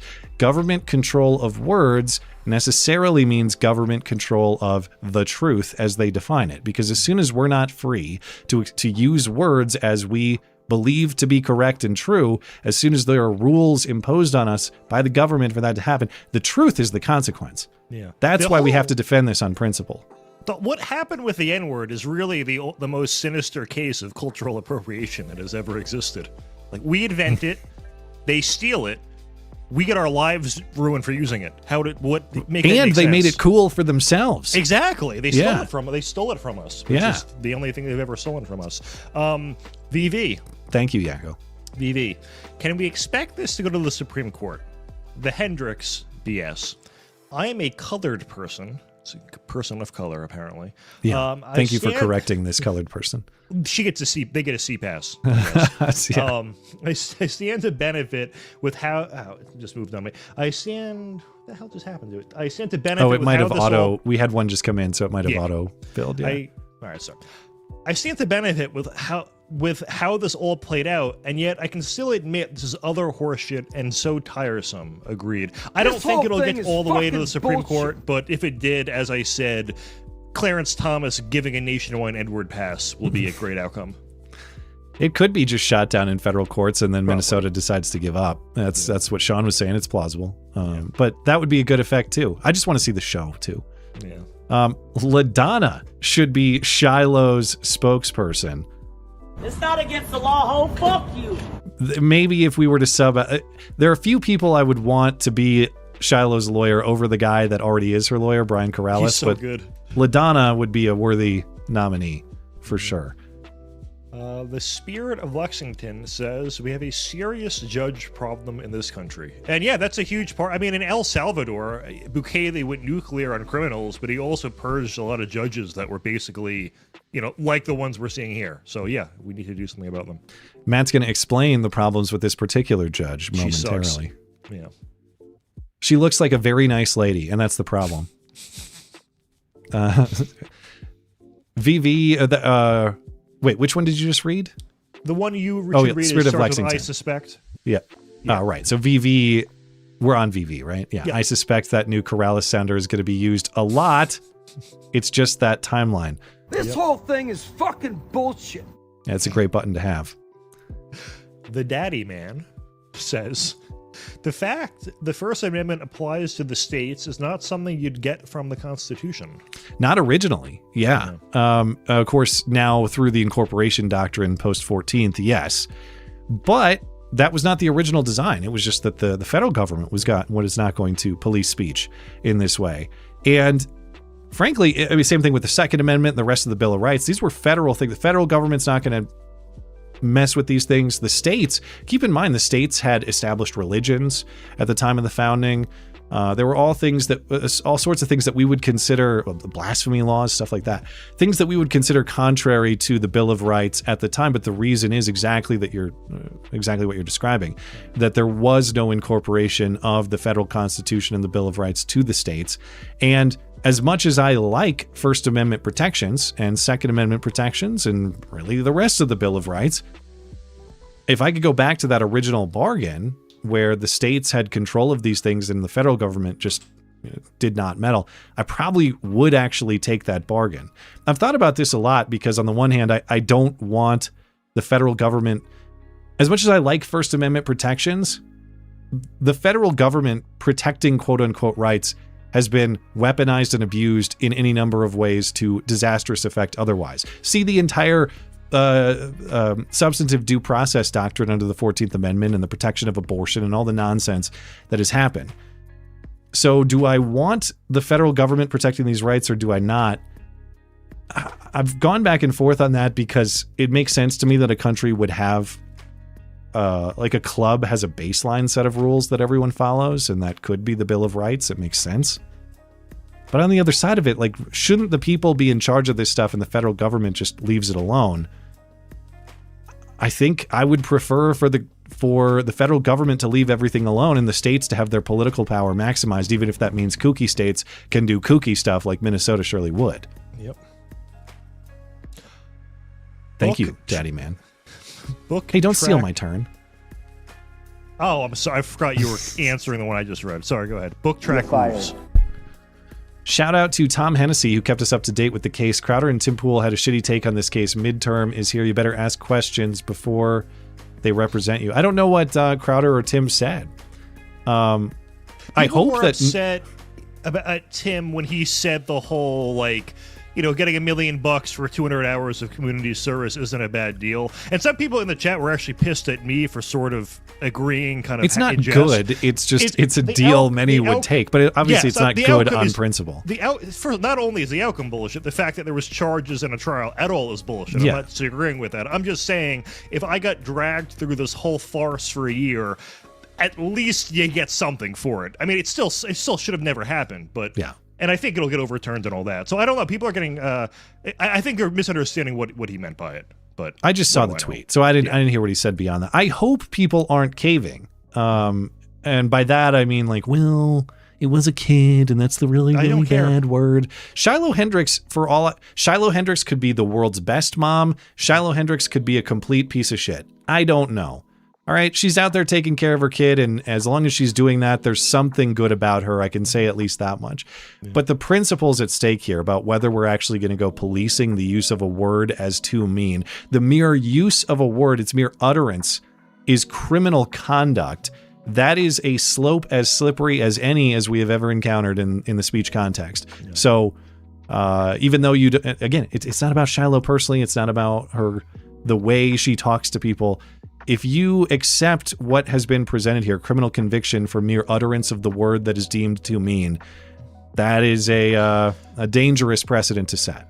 And people, well, I don't think your audience forgot this, but a lot of people seem to forget, too, the context of why her GoFundMe blew up. And it was in direct response to the Carmelo Anthony fundraiser. It was people saying, oh, you're going to raise over murder? Right. Well, then F you, we're going to make someone rich. You know, that's part of our They happened about the same time. Yeah. It was like a week or two apart. Forgot about that. So, and listen, you know, I know we're the side on the right of individualism, and we're all individuals. We shouldn't believe in collectivism and all that, but every other group but us views in terms of their tribe. And I mean, when there is a legal case involving a black person and a white person, we know how black people will pick a side, and it's entirely based on race. We saw it as far back as O.J. Simpson, and I'm sure there were many cases before that. We saw it with the Carmelo Anthony verdict, and you know, until everyone else thinks in terms of individualism, we kind of have to be a little tribal ourselves, or else we're at a disadvantage. So I don't want to have to be. I think it's kind of a sign of low intelligence, but we don't really have a choice. Pothead Wino is up next. What Donald J. Epstein, got him, and Sean Fitzgerald have in common on Iran's nuclear program is that they both disregard what U.S. intelligence... Oh, sorry, those aren't quotation marks, they're asterisks. U.S. intelligence said... So maybe bold. That would be, yeah, they'd be bold. Yeah. All right. So undo my quotation marks. Said, and believe Benjamin Netanyahu, who has made the same claims for 35 years. If I was getting paid $7,000 a post, my defense would be, that we're just, every time we take an action, we push back the timeline a month. So technically speaking, they're 2 weeks. So they're in this perpetual state of being 2 weeks away. We just keep pushing it back 2 weeks.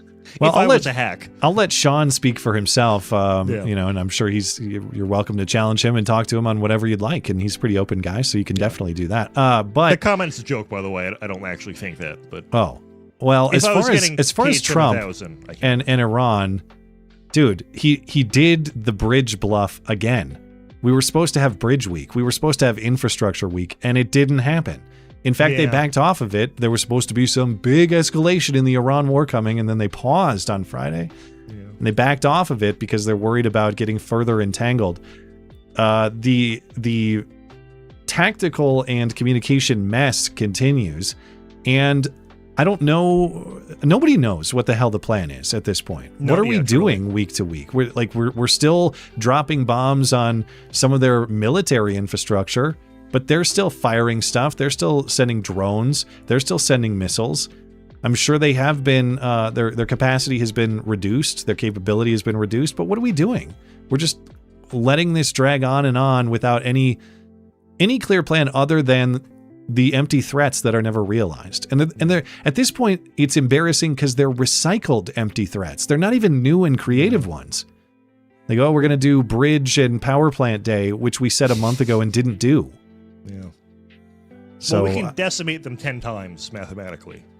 Yes, we still have to get. No, you can decimate them infinitely because you go down 10%, but then 10% of the 90 is less than 10. Yes, we're just going to decimate them forever. Is what's going to happen, I think. Thank you, Pothead. All right, where are we at, Pothead? Why now? You're Collins effect. To my understanding. And please confirm, the 9-year-old has issues with authority. This is not the first incident. Reports say he wears an ankle bracelet. Right. So dad's claim on why is because he's autistic and he just runs away. And so they have to locate him with this GPS monitor on his ankle. Cynically, is that also for criminal behavior reasons? I don't know for sure. Right. I just know that this is a kid who's unsupervised at the park, allegedly, credibly, I believe to be, stealing out of a bag. It seems... I guess I've just never heard of... Maybe parents out there can tell me. I've never heard of a child wearing an ankle monitor because they run away from home a lot. And the answer would be stop letting him run away from home. Figure out a way to stop that. They made that racist meme of the fake children's toy, the My First Ankle Monitor. I can't believe that was actually real. Well, and here's the if this dad was actually a dad and his son is missing unsupervised at the park and he has an ankle monitor to tell us where he is, why wasn't dad contacting the police for assistance in locating his child who was misbehaving at the park? Seems like dad is MIA and needs an ankle monitor too. One thing I forgot to mention in the discussion of the case, we also know that the dad did not go to police until a week after it happened. So this slurring that was so devastating didn't really matter. They did the fundraising first, and then eventually they got around to, okay, we'll talk to police. But that was not the priority. It was never a safety issue. They were so devastated. They were incapacitated for a full week. Maybe that was it. All right. These people. Next is Daddy Man? Yes. The Daddy Man, sorry. Crockett is a symptom. The disease is a district that could ever vote for Crockett. Yeah, those people are beyond redemption. And yeah, I don't know what the hell the solution is supposed to be there. I'm going to miss Jasmine Crockett and her attitude in Congress. Not really. She shouldn't be voting in Congress, but it was a good show while it lasted. Yeah. She did burn MTG pretty bad that one time. The beach... Bleach blonde, bad-built, butch body. I was a little impressed with that. I mean, she doesn't belong in Congress, but I did chuckle. It's a lot of alliteration. She pronounces better than Tiffany Henyard does. I'll give her that. And me, probably. But Millennial G. Some low information chatters can't handle the truth. Sean is right to oppose Iran, Russia, and China. Deal with it. Anarcho, Islamo, crypto, commie, losers. Well, I guess there's a battle in the chat over Sean's international politics views. But all right, I'll let that. There's a lot of good disagreement among people, air quotes, on the right about that. That's fine. Like it's good that people disagree about things and fight it out, and I'm glad to see that. Well, we actually have disagreement on our side. Like, we're not like the left where you have to agree on literally every issue. Yeah, so, or you. Like J.K. Or Rowling. they send a rape accuser after you and delete you from existence. Yeah. Like J.K. Rowling is the biggest example, who's now a Nazi turf, whatever, according to the left. But if you actually look at her positions, she is insufferable. She is left wing on literally every issue besides guys having penises. Like it's like that's the one issue she disagrees with, and that gets you exiled. So, anyway, all right, let's get Daddy Man, and we'll stop Man. there. Yeah. I think Sean and Aaron Kasparian end up together. The romantic tension is palpable. That means you can palpate it, gang. I'll have to just circle back with you. Now, is Anna? Well. I don't know her. Is she married? I think aren't they both married? Sean and Anna. I know Sean is, but I don't know about Anna. I believe is. Okay. I think to like an athlete or something. I don't know why I know this, but. Anna Kasparian, I don't follow closely. The Young Turks, I don't follow closely. But Anna Kasparian has my all-time favorite quote-unquote red-pilling story, even though she wasn't really red-pilled. But she came around on crime for like 5 seconds because of her story that she was out walking her dog in L.A., I assume. I can't remember where it was. But her dog took a shit, and she bent over to pick up the shit, and a hobo with a boner started humping her from behind.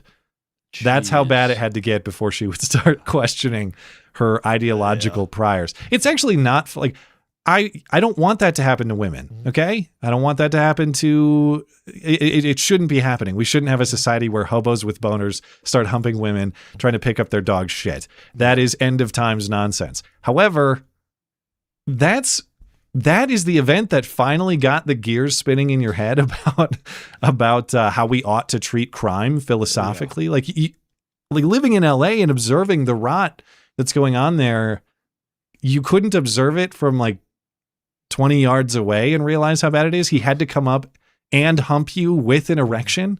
Yeah. I don't know. Liberals, they have like this weird learned helplessness with crime where okay, so you'll see this play out on like X, where someone will move to New York or San Francisco and be like, hey, isn't it weird that there's like homeless schizophrenics jerking off on the subway car? And people will be like, listen, if you were really a city person, you should know. Put your earbuds in, sit still, and look at the floor. And I'm like, but that's not normal. Or there's a thing with New Yorkers where if someone moves there and gets treated like shit, that's part of the authentic New York experience. And I'm like, you're justifying this like you're an abused spouse. It's very bizarre, but I don't get the city people. Well, thank you for the chats. We will come back to them at the end of the show. Appreciate everybody's chatting support. I'm going to double check. I didn't see any from Tippy Stream, though we usually have very few, but I'm just going to double check there to make sure I didn't miss any. We did not. So the system looks like it is still functioning. The duct tape has not torn. Cool. So that's good news. Okay, before we leave the Shiloh case, I know it's been a lot of Shiloh discussion tonight, but it's a deep case with a lot of important implications. So Matt actually wanted to talk about the judge in this case and what she has or has not done in the prior administration of justice. So what are we dealing with this judge on the case? She totally sucks. All right, thanks for the segment. Moving on. So we did cover a lot of things that I was going to cover during this, so it might not be a full 10 minutes like I normally try to do. Well, your contract, you've broken your contract and you're fired once again. So this is Assistant Chief District Judge Christina M. Daly. Now, she had instructed jurors on so-called implicit bias ahead of them having to make a verdict, never brought up the First Amendment, had indicated that the N-word could, quote, provoke a violent reaction to this jury. So it's clear in the instructions, I would say, how she wanted this to go. So there's a great article on The Federalist that went through a number of previous cases, and I'm just going to kind of read from a script here. And just showing the inequalities and how she treats different people. So remember, this is speech, should have never been a case.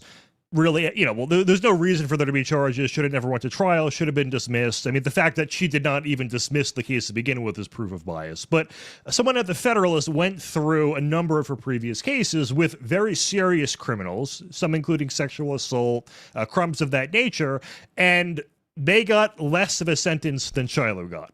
So to start with one of them, this is in January 2023. So it's a 54-year-old man named Thomas Lee Meyer, charged with possession of child pornography. Investigators discovered, quote, several child abuse images of juveniles ranging in age from 6 to 8 years old. And he confessed to law enforcement to viewing these. Now, according to Minnesota law, possession of child sexual abuse material when the victim is less than 14 is a felony, has up to a 10-year jail sentence or a $10,000 fine. So what did Judge Daly do? Well, she got a plea deal that resulted in a stay of imposition for 4 felony charges of possessing pornographic work and dismissed all of the other felony charges. So in effect, he did a sex offender program, 100 days of community service, and had his felony charges dropped to misdemeanors, no jail time. So, I mean, technically speaking, okay, the 100 days of community service is more than 200 hours, but this obviously is a far more serious crime than calling a kid. Community service from a guy in possession of child pornography may not, in fact, be community service. Definitely watch him wherever, like you sent him to the library to help out. Watch him. Yeah, see what he's doing. Supervise closely, please. I feel like, too, though, this community service stuff, it's got to be gameable. Like, there's got to be BS custom community service organizations you can just sign up for and they'll give you the hours or something. Maybe. I don't know. It probably is gamed like USAID. Yeah, it's where a lot of these organizations receive their labor or something like that. Yeah, they just claim you worked however many so they can get a kickback or something. Not saying there's some experience or for a fact, but I imagine that's got to be something that happens here. Same year, the 64-year-old guy is ordered to serve only 30 days in a detention center after he pled guilty to sexually assaulting a 9-year-old girl multiple times. And he was given a work release, which I think Jeffrey Epstein was given when he went to jail. So he got the Epstein deal of a shitty sentence, plus he got work release. There was another case, August 2024. Tommy Tongzheng Yang. That sounds like you making fun of a Chinese name, but that actually is what it is. Well, when you say Hispanic names, people in the news and politicians always overly emphasize it. So I try to do it with other ethnic names. Tongzheng. Yeah. In solidarity with the Hispanic community. It's like when Obama pronounces Pakistan. Yeah. Copenhagen. So Tommy Zeng Yang got 2 years of supervised probation after being charged with third-degree sexual misconduct. He faced up to 15 years in prison and a fine of $30,000. Then there was another case. Amber Ann Wenger got probation after being convicted of sexually assaulting 2 inpatients at an inpatient treatment facility. So this is the kind of judge we're dealing with here. And, I've written a lot on the Soros DA people. And one of the things about the law is, it's not just the laws on the books. It's really just a question of how do laws get enforced. And it's really people they view as sympathetic get off easily. People they are not sympathetic to, they view as contrary to the regime, I guess, get punished. And with Shiloh Hendrix, and I do think these charges will get removed in the end, the process was the punishment. And the process really always is the punishment. She had this weighing over her for, I guess it's almost been a year now. The question of, am I going to be... It's been over a year. April 2025, The question of, am I not going to see my kids for 3 months? How much am I going to spend in legal fees? Am I going to be attacked by some crazy person? And that was the real punishment here, and the judge legitimized it. And we really need to be doing whatever we can to get these judges out of office. I'm not sure I think she was appointed, not elected, so I don't know when she's up for re-election or what the demographics politically are like in this area. But the judges are a huge part of why crime is out of control in this country. It's not just the rogue DAs. It is, the judges create a ripple effect where they give someone a second chance. They go out and commit another crime, and then they don't have a criminal record, so the next judge lets them out again and gives them a second chance, maybe not knowing it's a third chance. And you so wonder on and too, so forth. like who could be on this jury and vote to convict? Like I had said, if I was on this jury, I'm going into deliberations and saying, "Screw you guys! There's nothing you can change. I'm not nothing you can say to." Yeah. But to your point, if you are actually a juror without all of the outside information and not biased in your perspective, one way for the judge to, if not impose his or her will, influence the decision of the jury is through what is admitted, through the instructions to the jury, like you're saying. And we had some more commentary, the clip you'd given me from the hero defense lawyer outside the courthouse, speaking about how he believes he was treated very unfairly, just as a matter of the process. Forget the First Amendment, forget the evidence in this case, just the process and how it favors one side or the other as the jury sees it. It's open. He testified under oath and perjured himself. He perjured himself over and over and over and over again. This was without any stretch of the imagination. It was like I was fighting the prosecutor and the judge. It was like I'm taking on two parties at the same time. The judge and the prosecutor. It was very bizarre. Very bizarre. GoFundMe. Huge, worldwide, giant. It's like Google, right? This is so big. My investigator was going to testify that this page with Shire Jamali's name on it. 5-year-old. The kid's 9, 5-year-old, $340,000 he raised. The judge would not let me show it to a jury. Sorry. The judge would not let me show it to the jury. This whole thing is fucking bullshit. So that clearly speaks to the motive of the father in this case. The father's lying. The father's collecting thousands of dollars, perhaps hundreds of thousands of dollars. And we're just not allowed to talk about that. Yeah. That's entirely, if you're someone who actually came to this case fresh, never followed Shiloh Hendrix, crucial information to understanding the case as a whole is being excluded from you. Yeah. Yeah, and normally I would say something like, well, of course, the guy on the losing end is going to say the judge is biased, but we have quite ample evidence that that is, in fact, the case. And what he's saying has to be true because they, in fact, were not allowed to present that. So, yeah, no, she's totally biased and very unfortunate situation. But all right, I think you filled 10 minutes. You've satisfied your contract after all. I don't know. I didn't look. Good enough. We'll call it close enough. Oh, what about this kid, though? Was this one of them that you mentioned? Oh, yeah. So I actually, I attached that. So it was a different I shouldn't say judge. Kid, he's 20, but yeah. Well, but by their standards, 20s right. Subtract 3 to 4 years. Yeah. Yeah, this is a different judge, but also in Rochester. So yeah, this guy raped 2 girls under the age of 9 and got 180 days in jail. So that's justice in Rochester for you. Okay. Yeah. All right. Well, that's all the Shiloh for tonight. I'm sure we'll talk a little bit more in the super chat, but a few more topics. And of course, I have some hoax hate for your consideration as well. I'll be quick with this because this Madison police shooting is so straightforward in terms of the facts. But of course, this guy deserved to get shot. Are you kidding me? I thought, as soon as I saw the video, it's like, this is so clear cut. They can't possibly protest or riot about this. But then I remember it's basically the same facts as Jacob Blake, the guy who pulled the knife on the Kenosha cops back in 2020. And then that all launched what? The fiery but mostly peaceful Kenosha riots and the Kyle Rittenhouse episode and all that. So of course we're going to get similar nonsense coming out of this one.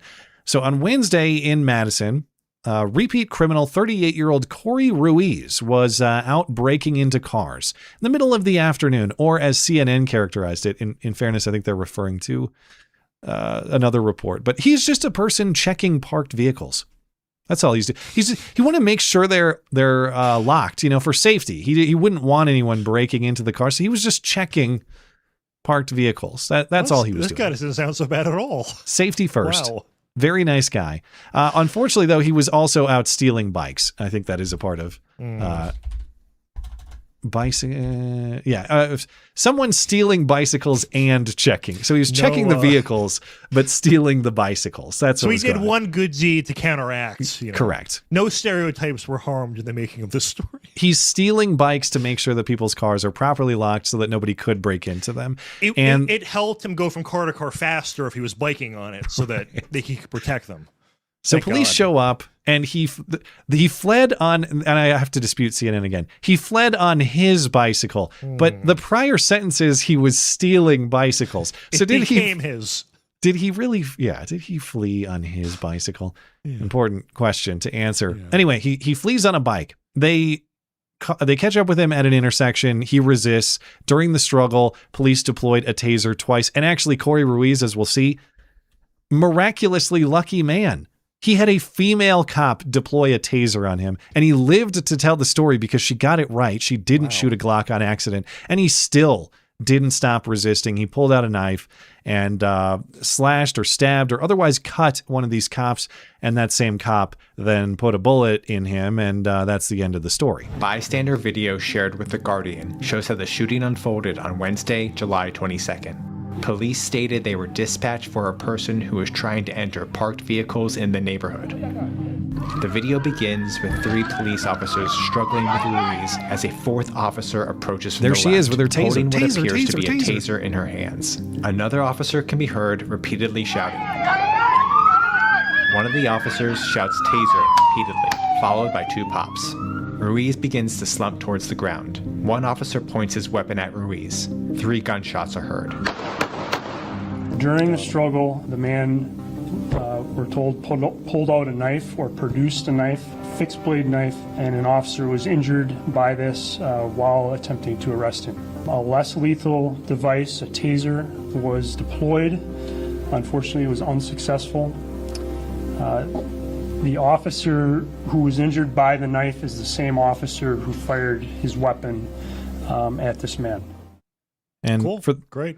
The people saying that he didn't pull a knife and that's made up, there's a photo of the knife from the scene and there appears to be blood beside it. So live a life of crime, get confronted by police, stab police, and die. All of these things are predictable events. And if you would like to avoid such a fate, if you would like to avoid that end result, there is a very simple approach he never actually tried. Stop breaking the law, asshole! Could have done that. It's crazy that, like, in the next, 10 years, there are going to be dozens of people whose cars don't get stolen, and they have no idea that they were going to be a victim of that. Yeah. Yeah, or bicycle. That's true. They prevented a lot of crime. It's a ripple effect. Right. It's a butterfly effect. This just prevented God knows how many crimes. When I say he had a life of crime, it actually quite literally was his entire life. 40 prior criminal convictions, several per year for his entire adult life. Jail for like a decade or something, I think.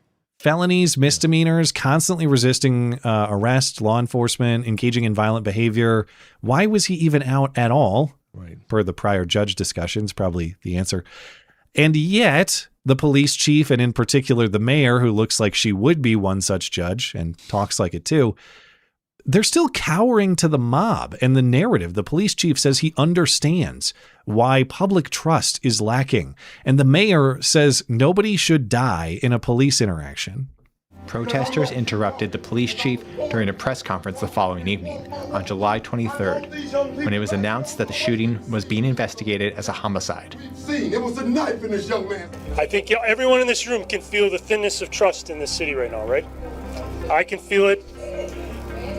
It did not start yesterday, and it's not abstract. It's a direct result, I think, of what our community has gone through and we have watched repeat. I want to be clear. It does not matter who you are or what your past is. You should not lose your life as a result of an encounter with law enforcement. This officer-involved shooting must be rigorously investigated, and it will be. That's incorrect. Oh, God. It's crazy that all those black guys were able to get off work to protest. But I guess their bosses were sympathetic. I assume their sons were also at the park with ankle monitors on. I don't know. They weren't there. It wasn't bring your kid to work day, I guess. Yeah, it's so depressing. How about the cop just says, hey, don't stab our officers while being tased, and there's no problem here. You'll be just fine. How hard is that to say? It's just weird to see a cop be that much of a pussy, given it's life and death for them. Like, how are you not have righteous anger over, you tried to murder one of my colleagues, and we're the bad guys here? Well, that is a pressing question, but here's an even more pressing question. How does one get the job of chief of police of Madison, Wisconsin? I mean, you must be a giant pussy. That's a qualification. It's always one. a woman in all these cases, too, with the chief of... anyway. But you're right. His life is on the line. I say that like partially in jest because that guy is in charge of dangerous confrontations with clearly very dangerous people. I respect that part of it. When I say you're a giant pussy, I don't He's actually, I'm sure he's done the sort of criminal confrontations I can't even imagine. But there is no need to go out and appease the mob in the way that he's doing context. I'm sure he's a total badass when he's like fighting crime, but in this, why are you trying to appeal to these people? They're going to hate you no matter what. Yeah. Like, did you know that when the year George Floyd overdosed, it set the record for the lowest number of black people killed by police while unarmed ever. So that was the record low. And that's when the country was burning down. Yeah, that's when they got the most pissed off. No one cares about the facts. And the standard from the mayor, nobody should die in a police interaction. What if you present the police officer with deadly force? Yeah. Are you saying that the police officers should surrender to deadly force and allow the person to leave to continue to present a threat and victimize the community? If this guy brandishes a knife or a gun and says, "No, you will not arrest me," he should not be he should not be arrested. He should not be contained. He should not be presented with lethal force himself. Do we just let him go on his way and continue checking cars for locked doors as long as he presents force to police that they're not willing to match? It's a nonsensical, it's something that is supposed to sound good, but it doesn't even sound good. Nobody should ever die in an interaction with police. What about people who insist on killing others? Like school shooter? School shooter should probably die. I don't understand. You got to make friends with them. Yeah, well, Tim Walz would know. Yeah. And yet, of course, his sister, this guy's sister, Corey Ruiz, Benjamin Crump actually bailed on that. It was the not Nelson. What's the kid's name? Wells. Yeah. Nolan Wells. Yeah. Nolan Wells in the Gulf. Benjamin Crump bailed from there and airdropped into Wisconsin to be by the side of the family and Corey Ruiz's sister for this press conference. And she is saying her brother was so much more than a criminal. And his death is really inexplicable. There's already been so much negativity about him, and nobody even knows who he is. No, I do. His criminal record tells a tale of trauma, of pain, of struggle. It does not define who my brother was. That's right. Well, what does? And for him to be executed the way he was, in conclusion, based on speculation and allegations. I don't understand. I need somebody to help me understand why they felt it was okay to execute my brother. He had a knife. It wasn't. No, it was not. Based on no facts at all. It's about as fact-based and non-complicated as it gets. Speculation. No, okay. It is not speculation to observe his entire prior criminal history. It's not speculation to watch the video. He's observed committing crimes. Police approached him to stop committing the crimes. He violently resisted and attacked police, so they had to put him down. If you need help understanding the situation, ma'am. Just because you say it's complicated doesn't mean it's complicated. Yeah. I mean, to them it probably is, but I'll leave it there. Yeah. Well, the other thing, the city of Madison, it's not just the police force and the mayor who are bitching out to the mob. They're allowing the mob to control their city again. Protesters disrupted and canceled an outdoor orchestra concert at the state capitol building over the weekend. Apparently some 30,000 people attend this event. They got it shut down. Threats of protest postponed a planned public market grand opening. A neighborhood festival called Atwood Fest, scheduled to begin Saturday, also canceled. Saturday's farmers market shut down for 4 hours. So congratulations to Corey Ruiz and his family. Even in his death, they are still stealing valuable things away from honest citizens. Great way to continue his legacy. Very proud of you. This seems like disorderly conduct, but for some reason, I feel like this is not going to be a year-long circus. We need to deploy Shiloh into Madison. Fuck you, nigger. Get this cleaned up right away. All right. Last thing I wanted to discuss before Hoax Hate. Have you seen this OpenAI escape this week? Yeah, it's great. We're all going to die, man. So, very concerning development in the coming robot war. Skynet is taking shape, apparently. So, OpenAI, the company behind ChatGPT, had one of its test models, quote, escape its test environment, its containment, and hack the servers of another company. So the company, OpenAI, it says some of its experimental AI models left this test environment without human direction. The AI was not told to do this, and hacked onto a different company's real production system while trying to cheat a cybersecurity test. So in Jurassic Park terms, it's like the velociraptors escaped their enclosure despite the electric fence. You know, it's exactly movie references over here. Well, Jurassic Park is a classic, you know. I tried to throw in an Office Space reference earlier when I said like the bike became his. Remember when he's trying to justify the theft to Jennifer Aniston and he's like, well, the money, it becomes ours. I have seen that one. I have reviewed it. I just don't remember that line. But yeah. Okay, so life finds a way, AI finds a way, it escapes containment, and it hacks another company's server. So in a statement, OpenAI says they consider this to be an unprecedented cyber incident, and they are responding accordingly. They say they are sharing preliminary findings to help defenders understand what happened and calibrate on what the models are now capable of. So OpenAI says the breach happened when they were internally testing how good some of their models are at hacking. The models were supposed to remain in this sealed off environment called a sandbox. It doesn't have internet connection. The AI can only behave within this enclosed environment.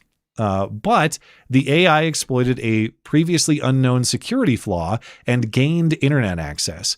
And it used that internet access to target the company called Hugging Face. So it reasoned that this company Hugging Face, which is a well-known company that has thousands of open source AI models apparently, it reasoned that Hugging Face would have the answer to the question it was looking for. So it broke into Hugging Face's servers and pulled out information it needed to solve the exercise it was working on. Hugging Face actually observed this breach before they were informed it was OpenAI that did it.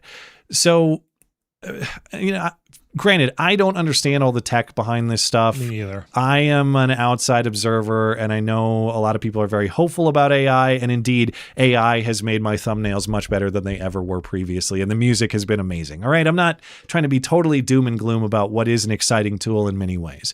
But at its best, that's how AI is characterized. It's just another tool. It only does what humans direct it to do. It is only as good or as bad as we are, the people who are metaphorically holding the leash here. And much of that is true. You know, like we've seen a remarkable rise in productivity and efficiency through AI already. I'm sure it will continue to expand. I'm sure many great things will continue to develop. But speaking of the leash metaphor, I really worry that AI is like the pit bull on that leash. Hey, don't worry, man. He's on a leash. Like, we got it. Look, sure, he looks kind of scary and sometimes bad things happen, but he's on a leash. Don't worry. And then all of a sudden the pit bull, You lose grip on that leash, or the leash snaps, or it otherwise gets loose, and a kid's face gets mauled off. And is that what we're looking at with AI? Like, probably, yeah. I think, as I said earlier, we're all going to die, unfortunately. But at least we'll get some cute, like, cat AI music videos before we all die. The reassurance is that, you know, we put up walls, we control it. Okay, and I'm sure the vast majority of people developing this are good faith people who want those walls in place to make sure that the AI doesn't do this sort of thing that is bad behavior and could victimize people and all that. But it's like we build the walls, and even if we grant the good faith of the people building the walls, what happens when there's a mistake in the wall, as there was in this case? And what happens when the person building the electric fence forgets to turn the electricity on? Or what about when it's China's AI or Iran's AI? And yeah, malicious actor. Yeah.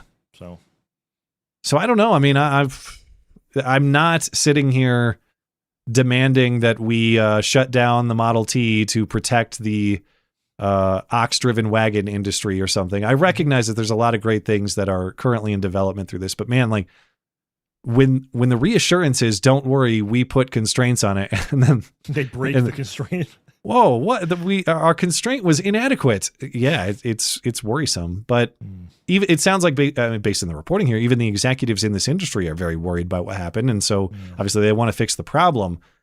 But yeah, I mean, in terms of the weaponization possibility, like you're talking about too, if a bad actor gets its hands on this sort of thing and intentionally makes it a weapon, it's a very serious problem on its own also. But anyway, all right, I got some hoax hate. You ready? Oh, yeah. And now the nobody saw it happen, but it's totally a product of Trump's America hoax hate here. crime of the week. Ah, shit, it's backwards. You think they'll notice? It's not strictly accurate to call this story hoax hate. There's not really a hoax. It's just mischaracterized hate, treating the truth as hateful. But I'm cramming it into the bit nonetheless. It's going to be hoax hate this week. So in Lima, Ohio, the children's rights organization, or Lima, right? Yeah, Lima. It's not Lima. Lima. It's Lima. That's just for Peru. Yeah. This is Lima. Lima, like the bean, right? Lima bean. Lima, Ohio. The children's rights organization Them Before Us recently put up a billboard. And Them Before Us, as you were referencing there, that's Katie Faust's organization. Katie Faust was on this show back in February, I believe, early in the year. Them Before Us refers to the idea of putting children's interests and rights above or before our own. And the group is critical of gay marriage and surrogacy and IVF and other practices for that reason. They believe, and I think rightfully so, that a lot of these practices put the rights and interests of children as secondary to the interests or whims or preferences of adults. But really, to the point, at the heart of all of their criticisms of all of these practices is what they put on the billboard. This billboard in Lima, Ohio, from Them Before Us, reads simply, "No child has two dads. No child has two moms." That is correct. Every child, no matter the means of their conception, comes from one man and one woman. There just is no other way to do it. Until the AI escapes containment and figures out how to make people, it takes one man and one woman, even if it's a test tube conception. And the gay activists are very angry about this. So one of them is Jeff Given.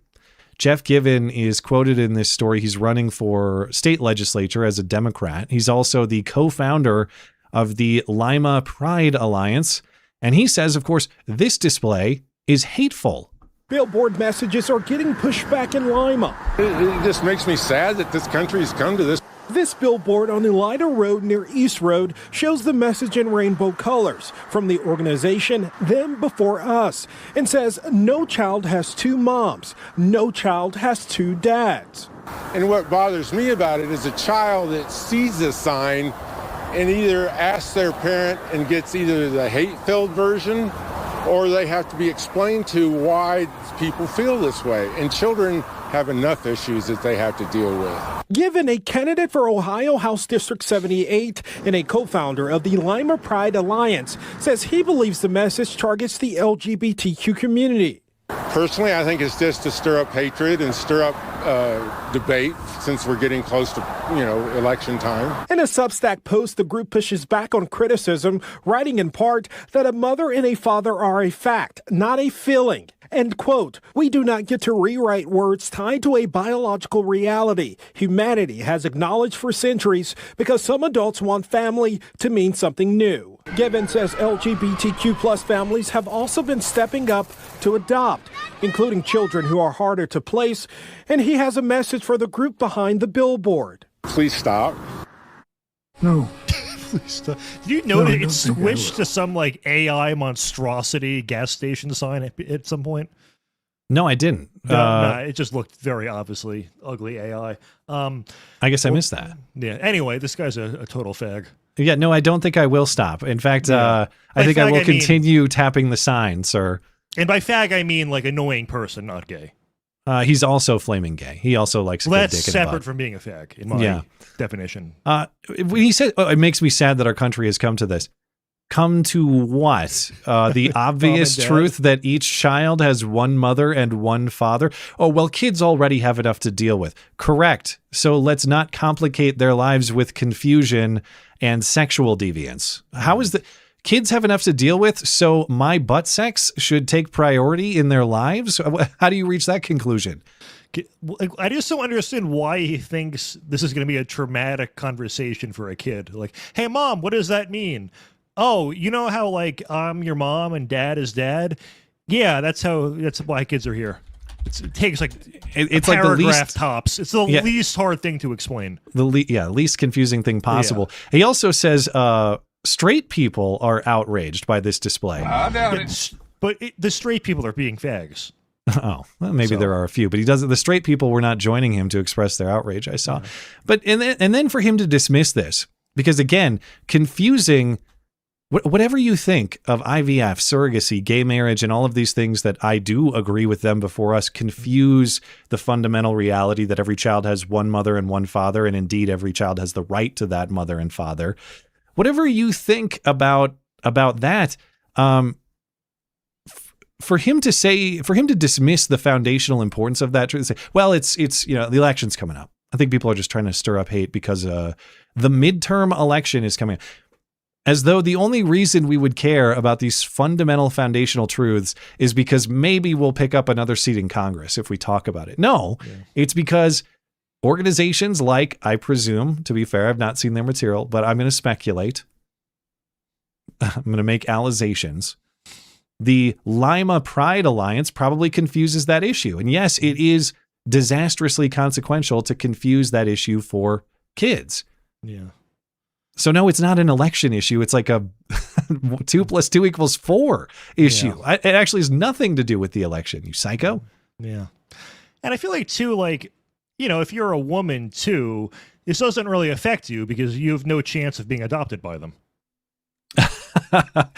Although when we discussed last week, I believe Guy Benson's kid, or no, we talked about that one on Wednesday. You saw the Guy Benson one. I've been on TV with him a few times. Well, I'm sorry for what we said about Guy Benson. No, he was a nice guy. I still don't agree with what he's doing. I think it's a horrible thing, but it's his second surrogacy child because, of course, he's a married gay man.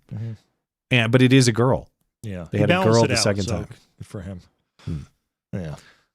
I don't like it. And actually, I'm not, if you go back and listen to Wednesday, I'm not sorry about what I said because we didn't attack Guy personally. And that wasn't the point of the point of the segment was not to attack Guy personally. It actually had very little to do with Guy. It was just that the scenario and the principles at stake in that situation.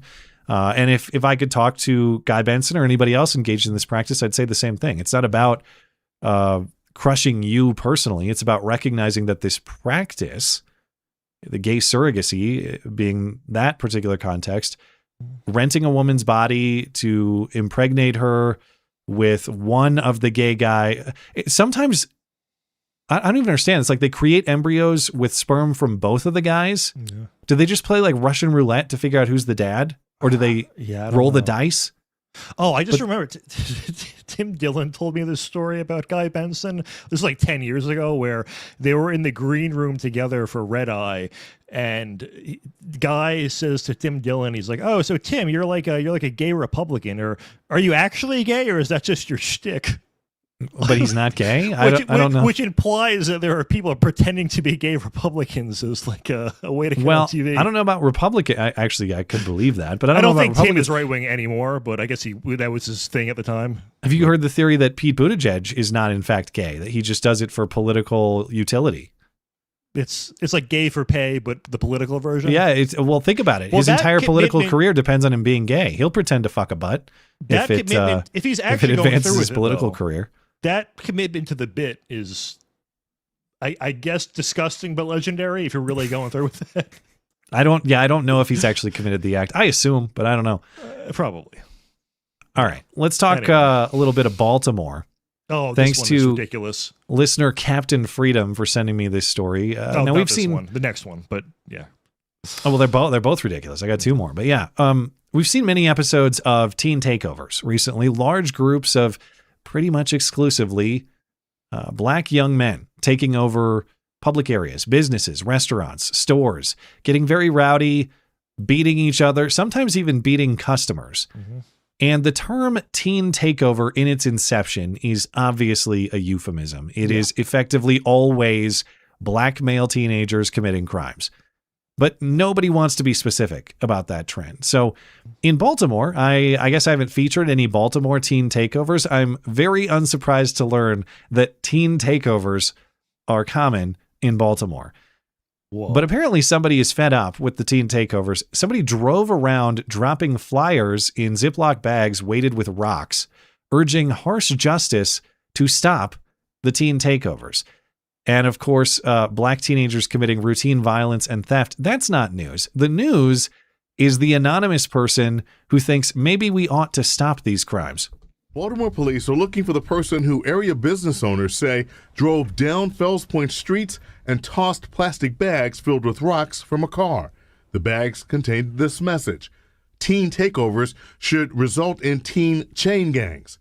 Try to spit in our faces. A business owner who asked that we not show their face told us, "This is not the first time it's happened in Baltimore. We've seen it in other neighborhoods. So it must just be a group that's in the vicinity that came through and decided to see what they've seen on the news about different gatherings, decided to impose their craziness on us." Business owners say they took action. Pick them up and throw them in the trash and call the police. The reaction from some Fells Point visitors? It makes me sad, especially, thinking about my kids and the future and all of that. It really doesn't make a lot of sense, right? We were all kids at some time. We got kids coming down here looking for something to do, having a good time. Mostly they're all being, behaving. Police have increased their patrols of Fells Point during the teen gatherings to reduce any incidents.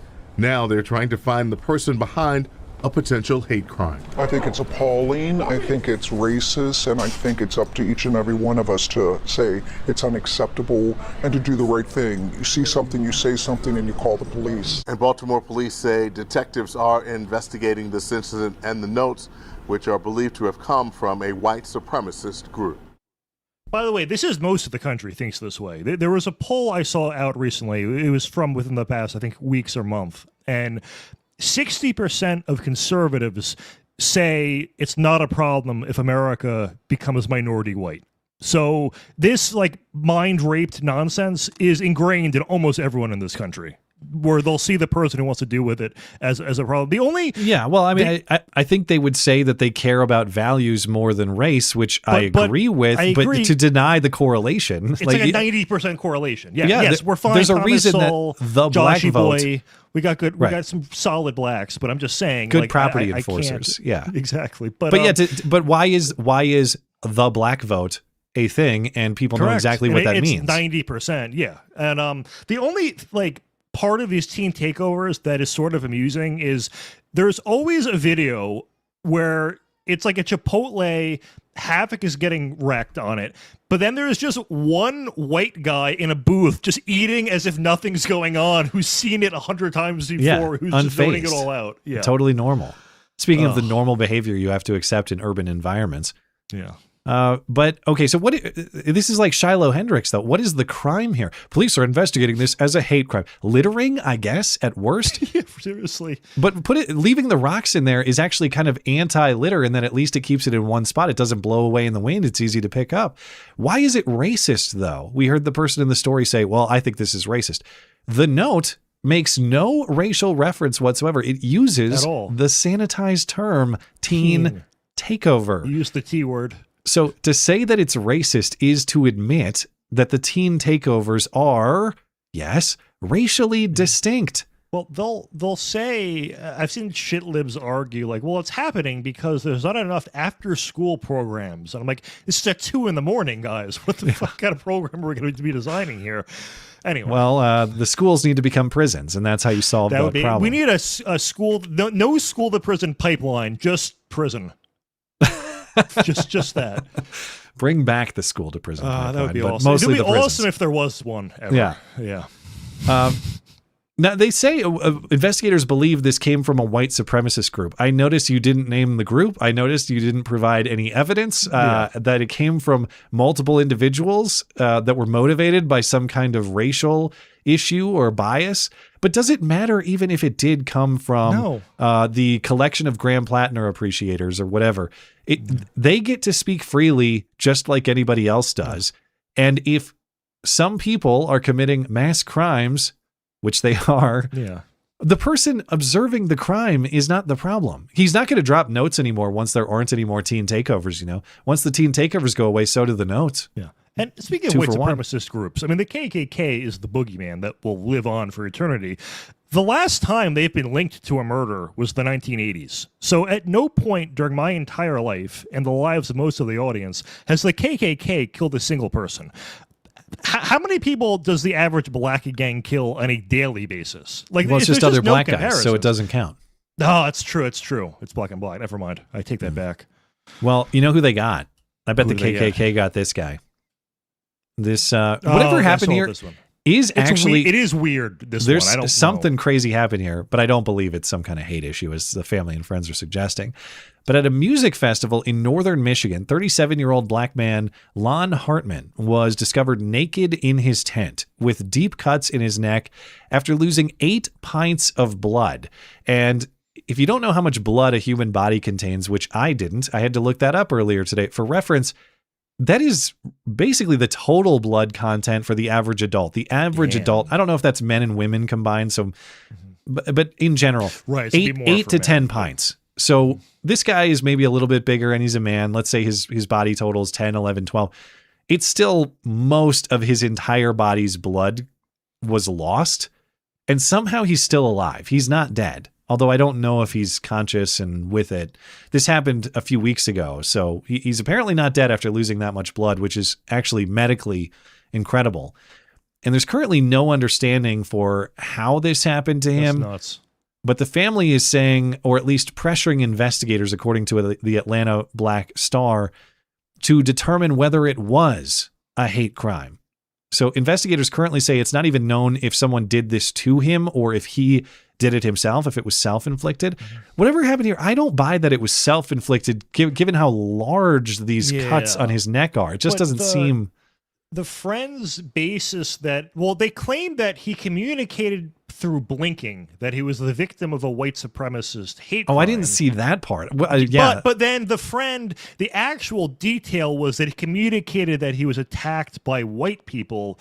I don't know if this is Morse code or if they're like, I didn't even see that part. But the evidence it was a hate crime was just that the attacker was apparently white. That's literally the proof it was hate crime. That's the only detail was it was a white guy. It was enough for Shiloh. All right, so here's the local reporting I did see. What was supposed to be a weekend of music and camping at Blissfest in Harbor Springs ended with 37-year-old Lon Hartman fighting for his life in a northern Michigan hospital. Therese Garnier is one of Hartman's close friends. She says Hartman was found Sunday morning, July 12th, naked inside his tent with deep lacerations to his neck and lost 8 pints of blood. And we know someone did this to him because he sent a text message just hours before this attack occurred telling a friend that he did not feel safe, that he was not with safe people. Then why stay, though? Right. So a lot of questions. Yeah. My question number one, why was he naked? It seems significant that he was, unless he just sleeps naked, I guess, but sleeping naked in a public place seems kind of crazy to me. That is nuts. Especially if was he out? He was in a tent, right? So you're a tent, like at a public music festival. Yeah. Yeah, it's a little weird. Yeah. And then if he actually sent a text message saying he wasn't safe or didn't feel safe, doesn't that make it less likely that it was a hate crime? Like, why would you be hanging out with people with whom, why would you certainly be hanging out with racists who hate black people who make you feel unsafe? Well, these people think that Get Out was a documentary. I guess. So, yeah. I mean, it either is some sort of bizarre suicide attempt, which I don't really buy given the nature of the injuries. It would be so hard to do it that way, I feel like. Just the amount of pain. Yeah. I think this was some kind of like drug sex thing gone wrong. Highly likely that drugs are involved given the venue, the nature of the music festival, and how crazy these injuries are. Yeah. And his feelings of paranoia, like, oh, I'm scared, I'm with dangerous people. Been on drugs, like it could have been a drug event. Yeah. But absolutely no evidence other than the blinking, about which I was previously unaware, that there's any racist component to this story. Which there's no actual evidence needed for. It's just they were in the proximity of whiteness, and that's all the evidence you need. I don't have a good photo in this story of or maybe is there one in the next one? Like the amount of stitches along his neck. Probably get in trouble for showing it on YouTube anyway. But it's like his head was half cut off, dude. It's crazy. Yeah. His whole, like the entire left side of his neck is just stitches or staples or whatever it is. So it was a very serious injury, obviously. I mean, could he have been tripping and had a bad trip and just did something crazy? Like I don't. But he was in the tent though. Like that's where they found him, so he wasn't just running around. Trip in the tent, I guess. I don't know. I mean, I guess there should be fingerprints on the zipper if they closed it afterwards. Like broke in and stabbed him or something. I don't know. Yeah. All right. Well, we are going to get back into Super Chat and call it a night. So I don't even remember where we left off. You remember the last one we had? Let me see. I think, Daddy Man, Anna Kasparian. Yeah. So next is Zeldgear. Okay. $20 for the duct tape. Very generous. Thank you. Oh, sir. well, thank you. Very much appreciated. Thanks for keeping the duct tape rolling. Awesome. Next is the Daddy Man. Oh, he's back. He is back again. I may not stick to this screen name, but it amuses me at the moment. Should I go back to K-Dog? How about Mr. Diana Ross Gang? Change it every week.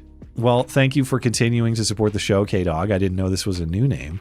I don't know. I mean, the points of appreciation for a screen name depend on the references. I don't know what the Daddy Man means. Maybe you're just a regular dad. Maybe it has some inside joke value. I don't know. I like Super Chat jokes themselves. I try not to police screen names, because if you start trying to police people's screen names or jokes, you know, you get more of the thing you're trying to police. Like if I try to stop people from the Matt and I Once Made Love thing, you'll get more of those things. It's still happening though. Yeah. Anyway, Pothead Wino, here's another couple bucks for reading my first chat. Thank you, sir. I feel like now he has to pay us for reading this one. We're getting this infinite regress of getting paid to read them. We love you. You're very special. You definitely made me wince. And so you got the desired effect, because I did not want to have to read that one. But rules are rules. Guardian Game Studio, our friend Spencer, who made the video game. I'm up, right? Shout out to Spencer, of course. Maddies.gay/game to check out and pre-order the upcoming Matt Christiansen Media Mayhem Game Boy game coming out through Spencer and his team's development. Anyone else think that Tucker is running in 2028? I guess I hadn't considered that. It wouldn't shock me, but if I were betting today, I would bet that he does not run. Yeah, I don't know that he would win a Republican primary either. I think he would be he'd get votes. Like, he wouldn't be a joke candidate, but I don't think he'd win the primary outright. The next one I think is kind of for you, from Spirit of Lexington. It's about one of your comments on Iran, so I don't know if you want to take that one. What do you mean threatening bridges are empty threats in Iran? He just struck several bridges on the southern coast of Iran. Am I missing something? But are they?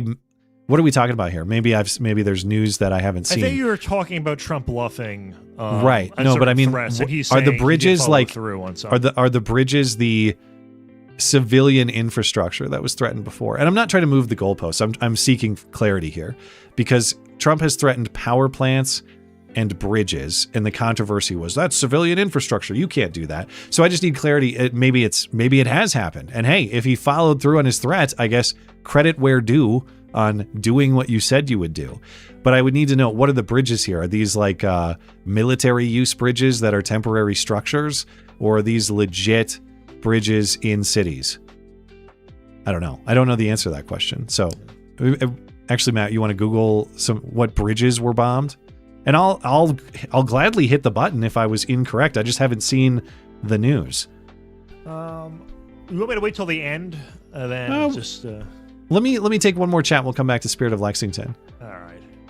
Next is Newbie of Death. Nice news skirt.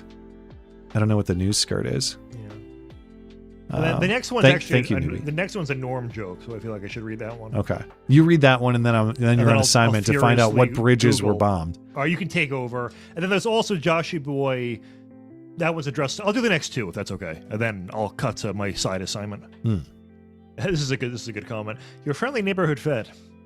The FDA has announced the 10 worst lettuce pickers this week. Juan Ruiz, Jorge Lopez, Jose Leon Diego, Rio Luis Ramos, Pablo Rubio Pedro, Toro Julio Villa, Hugo Perez, Raul Sanchez. And the second worst offender is... He ran out of space. Yeah, he ran out of space. That's the Norm cab driver joke. It's really good. Joshy Boy. Okay. That's I didn't know that's a Norm joke. It was a joke. He was like, the worst cab drivers in America, and he reads like what you think is 10 different Arab names, and he's like, and in second place is... Next, Joshy Boy. Josh definitely doesn't think I'm racist if he didn't realize I was joking, which is nice. Matt P. incorrectly said all these guys got off work to protest. Those are the Nelsons of the community. They don't work at all. I know. That's some bull. That was the joke. Nah, he thinks highly of me. Do you remember, do you know his Nelson reference? No, actually. Oh, Nelson like is a guy. Or? No, not that Nelson. Nelson was a guy featured on a local news story, I believe in Tennessee, where Joshy Boy is, where there was a news story on the effects of the SNAP cuts, the food stamps cuts, and they profiled Nelson, a local man of color, who found out that he either has to work part-time or volunteer. Oh, I think I was on the show for this one. Yeah, that's some bull. That was his reaction. That's some bull. Those are Nelson Americans. Nelson Americans. Okay. I'm going to start using that. Nelson You're American. on assignment, and actually I got a message from producer Tim that might be important too. Yeah, Tim, if you what could do my bridges job were for bombed? me, I need good. clarity. What bridges were bombed? Let's see. Tim says Trump bombed the B1 bridge back in April. Not sure about any other bridges. So we're lacking clarity on the bridge bombings. We'll have to see if we can find any. Paywall. Fuck you. We're not doing a paywall for like giving bridge these people intel. money. Yeah. Spirit of Lexington, regarding judges, it's my view that they are the biggest form of tyranny because the checks on them are so weak. And with regards to the Supreme Court, they gave themselves the power they have. I mean, the checks on them, at least at the federal level, are significant insofar as Congress has the power to remove them outright. I think the reason the check has become weak is because of party politics and party loyalty. Members of Congress care more about outcomes that they view as politically favorable to their party than they do the proper application of the law. And whether the constitutional framers correctly foresaw that issue or not, that is the effect. Like, as long as there is there's sufficient membership in Congress of the party that's friendly to the outcome that judge is reaching, that judge is never going to be removed. So even though on paper the check has teeth, in practice it almost never happens, which should change, I guess. Breaking news. On the early hours of July 17th, the Pentagon bombed bridges, water pumping stations, and a railway station in an act that some Middle Eastern website calls a campaign of war crimes. So, wait, what? That's who's reporting it?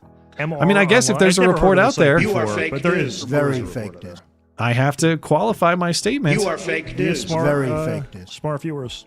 I guess it happened. I don't know. Highly All right, regarded. let me shift the goalpost, Spirit of Lexington, because I guess technically there were bridges bombed. What I should have said, I'm not changing the goalpost. Or shifting the goalpost. Let me rephrase, acknowledging the factual inaccuracy of what I said earlier. Apparently, the follow through on the threats has been very weak. What has been threatened is mass scale destruction. What has been achieved, while it is consequential for their ability to carry out attacks, is not on the scale that Trump has been threatening for weeks and months. And I do think that is a mistake and at times embarrassing. But I'll take your point. I guess a bridge got destroyed. Anyway, thanks for supporting the show. I want the facts reported. So thanks for bringing them to me. Yeah. Sorry, I lost track of where we are. Zeldgear's up next. I have never made love to Matt despite the allegations. Sorry. That's a big game, man. Actually, that's a bit straight. Yeah. Thank you for saying you've never made love to me in a super chat. Appreciate that. Spirit of Lexington adds, it's simple. They can stab you for whatever reason. You can't defend yourself. That's unjustified. They can steal your stuff because trauma. You can't call them a name. It's equity. Well, that's a lot of special privilege, a lot of special perks. And I wonder how long that goes until the equity is finally equal and we can just start fresh. Probably never. Tim asked, do you guys read the Rumble rants from Millennial IG and Zelda Gear about duct tape? I know we got one duct tape one. We got Zelda I got Gear, Millennial that's G. The other one. Yep, we got him, and then... And Zeldgear said for the duct tape. Didn't we get that one? I think that's the one he meant. Tim, if I'm incorrect, just text me again. But I believe we got these. Yeah, I'm impressed with the duct tape. An hour ago. That I think we got we them. read. Yeah. So... Let's see. Thank you, Zeldgear, and thank you, Millennial G. Okay, next. So Spirit of we're talking about the equity. VV's up next. VV, if they couldn't contain OpenAI test models, it's likely it replicated itself across numerous virtual machines. I'll take your word for it. We're all gonna die. I don't know. Yeah, I mean, I fully grant that I am not extremely I'm not a learned doctor when it comes to AI. Situations like that with the capability of the AI and the AI moving beyond what its creators assure us it is limited to is very concerning. Yeah. So however it happened, I don't know. But yeah, that's a worrisome thing to have happen. It's a comment. It's not from a paid super chat, but he has your little crown. But this is from Mr. Daddy Man.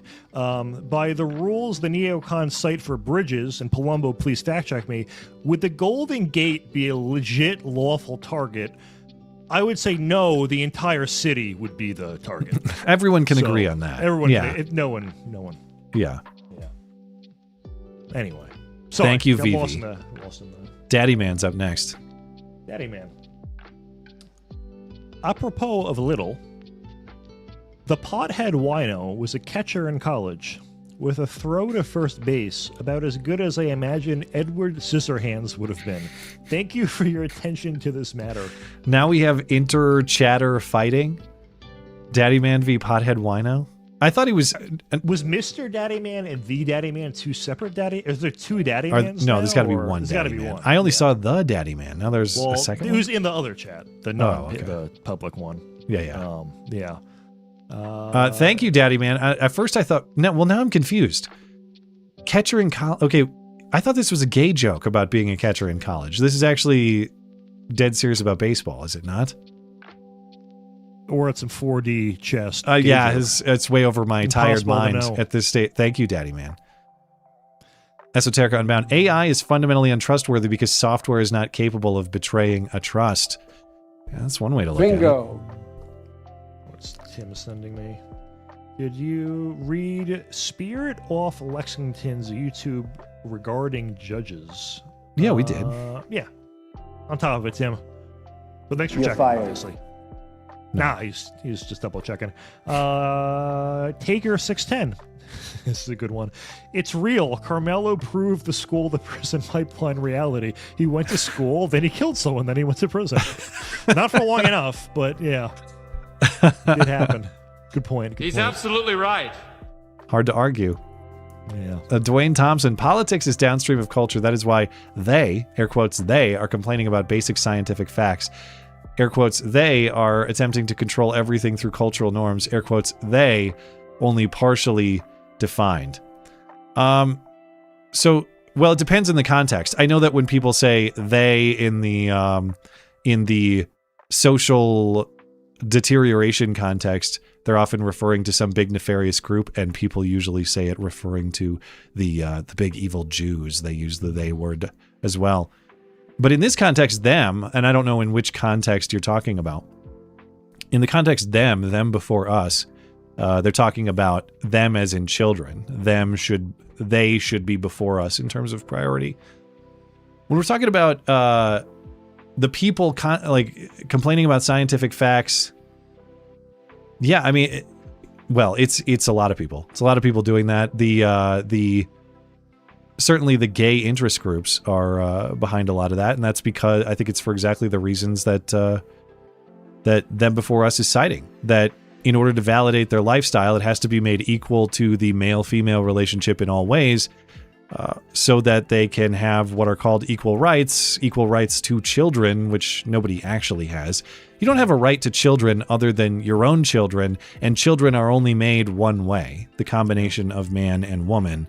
Now we're getting that twisted into like, well, my love is love, so my love is equal to man and woman, so I'm entitled to children, even though the love that I'm practicing, the air quotes love, does not produce children in the natural way. It's a very bizarre, twisted line of reasoning that Katie Faust is very, very good at explaining and has diagnosed correctly, I believe. So I encourage you to check her out if people have not seen that interview from half a year back or her material in general. But yeah, whoever the nefarious they behind this is, it is for the purpose of twisting the nature of what a family and what love is. When they say love is love, you're denying the unique property of the union of man and woman, and that unique property is the capacity to produce children. No other combination has that capacity. No other form of love, as they call it, has that capacity. So by mixing it all together and acting like it's all equal, suddenly they create this false right to children, which they're now trying to exercise. The they is the non-binary people. Clearly. Right. Yeah, it could be that. Esoterica Unbound. Last week, I was in a bookstore in an upper-middle-class town looking to buy the entire Matt Palumbo catalog. No, it doesn't say that. Last week, I was in a bookstore in the upper-middle-class town outside of Baltimore. There were multiple youths of color running in the aisles and yelling at one another. Everyone acted like it was normal. The thing is, to them, it probably is at this point. I'm sure. It just becomes a new normal. And yeah. Very normal. Purpose of the Ages, next. Last week you said something like people don't want to super chat their disagreements. I disagree. Side note, thank you. Side note, if more women responded like Shiloh, the whites wouldn't have a population shrinkage. Hey, for whatever faults Shiloh may have, and again, I don't know. She could be the best mom ever, a crappy mom. If more women had that energy, a mother, first of all, just the state of being a mother, but a mother with a healthy protective instinct over her children, society would be in better shape. So for whatever faults she has, if there were more Shilohs walking around, I think society would be better off for it. I don't think is very honestly debatable if people want to disagree with whatever her word choice was.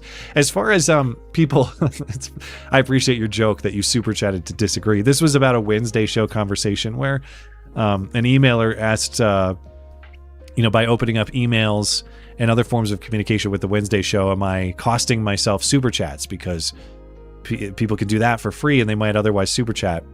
And I appreciate super chatters and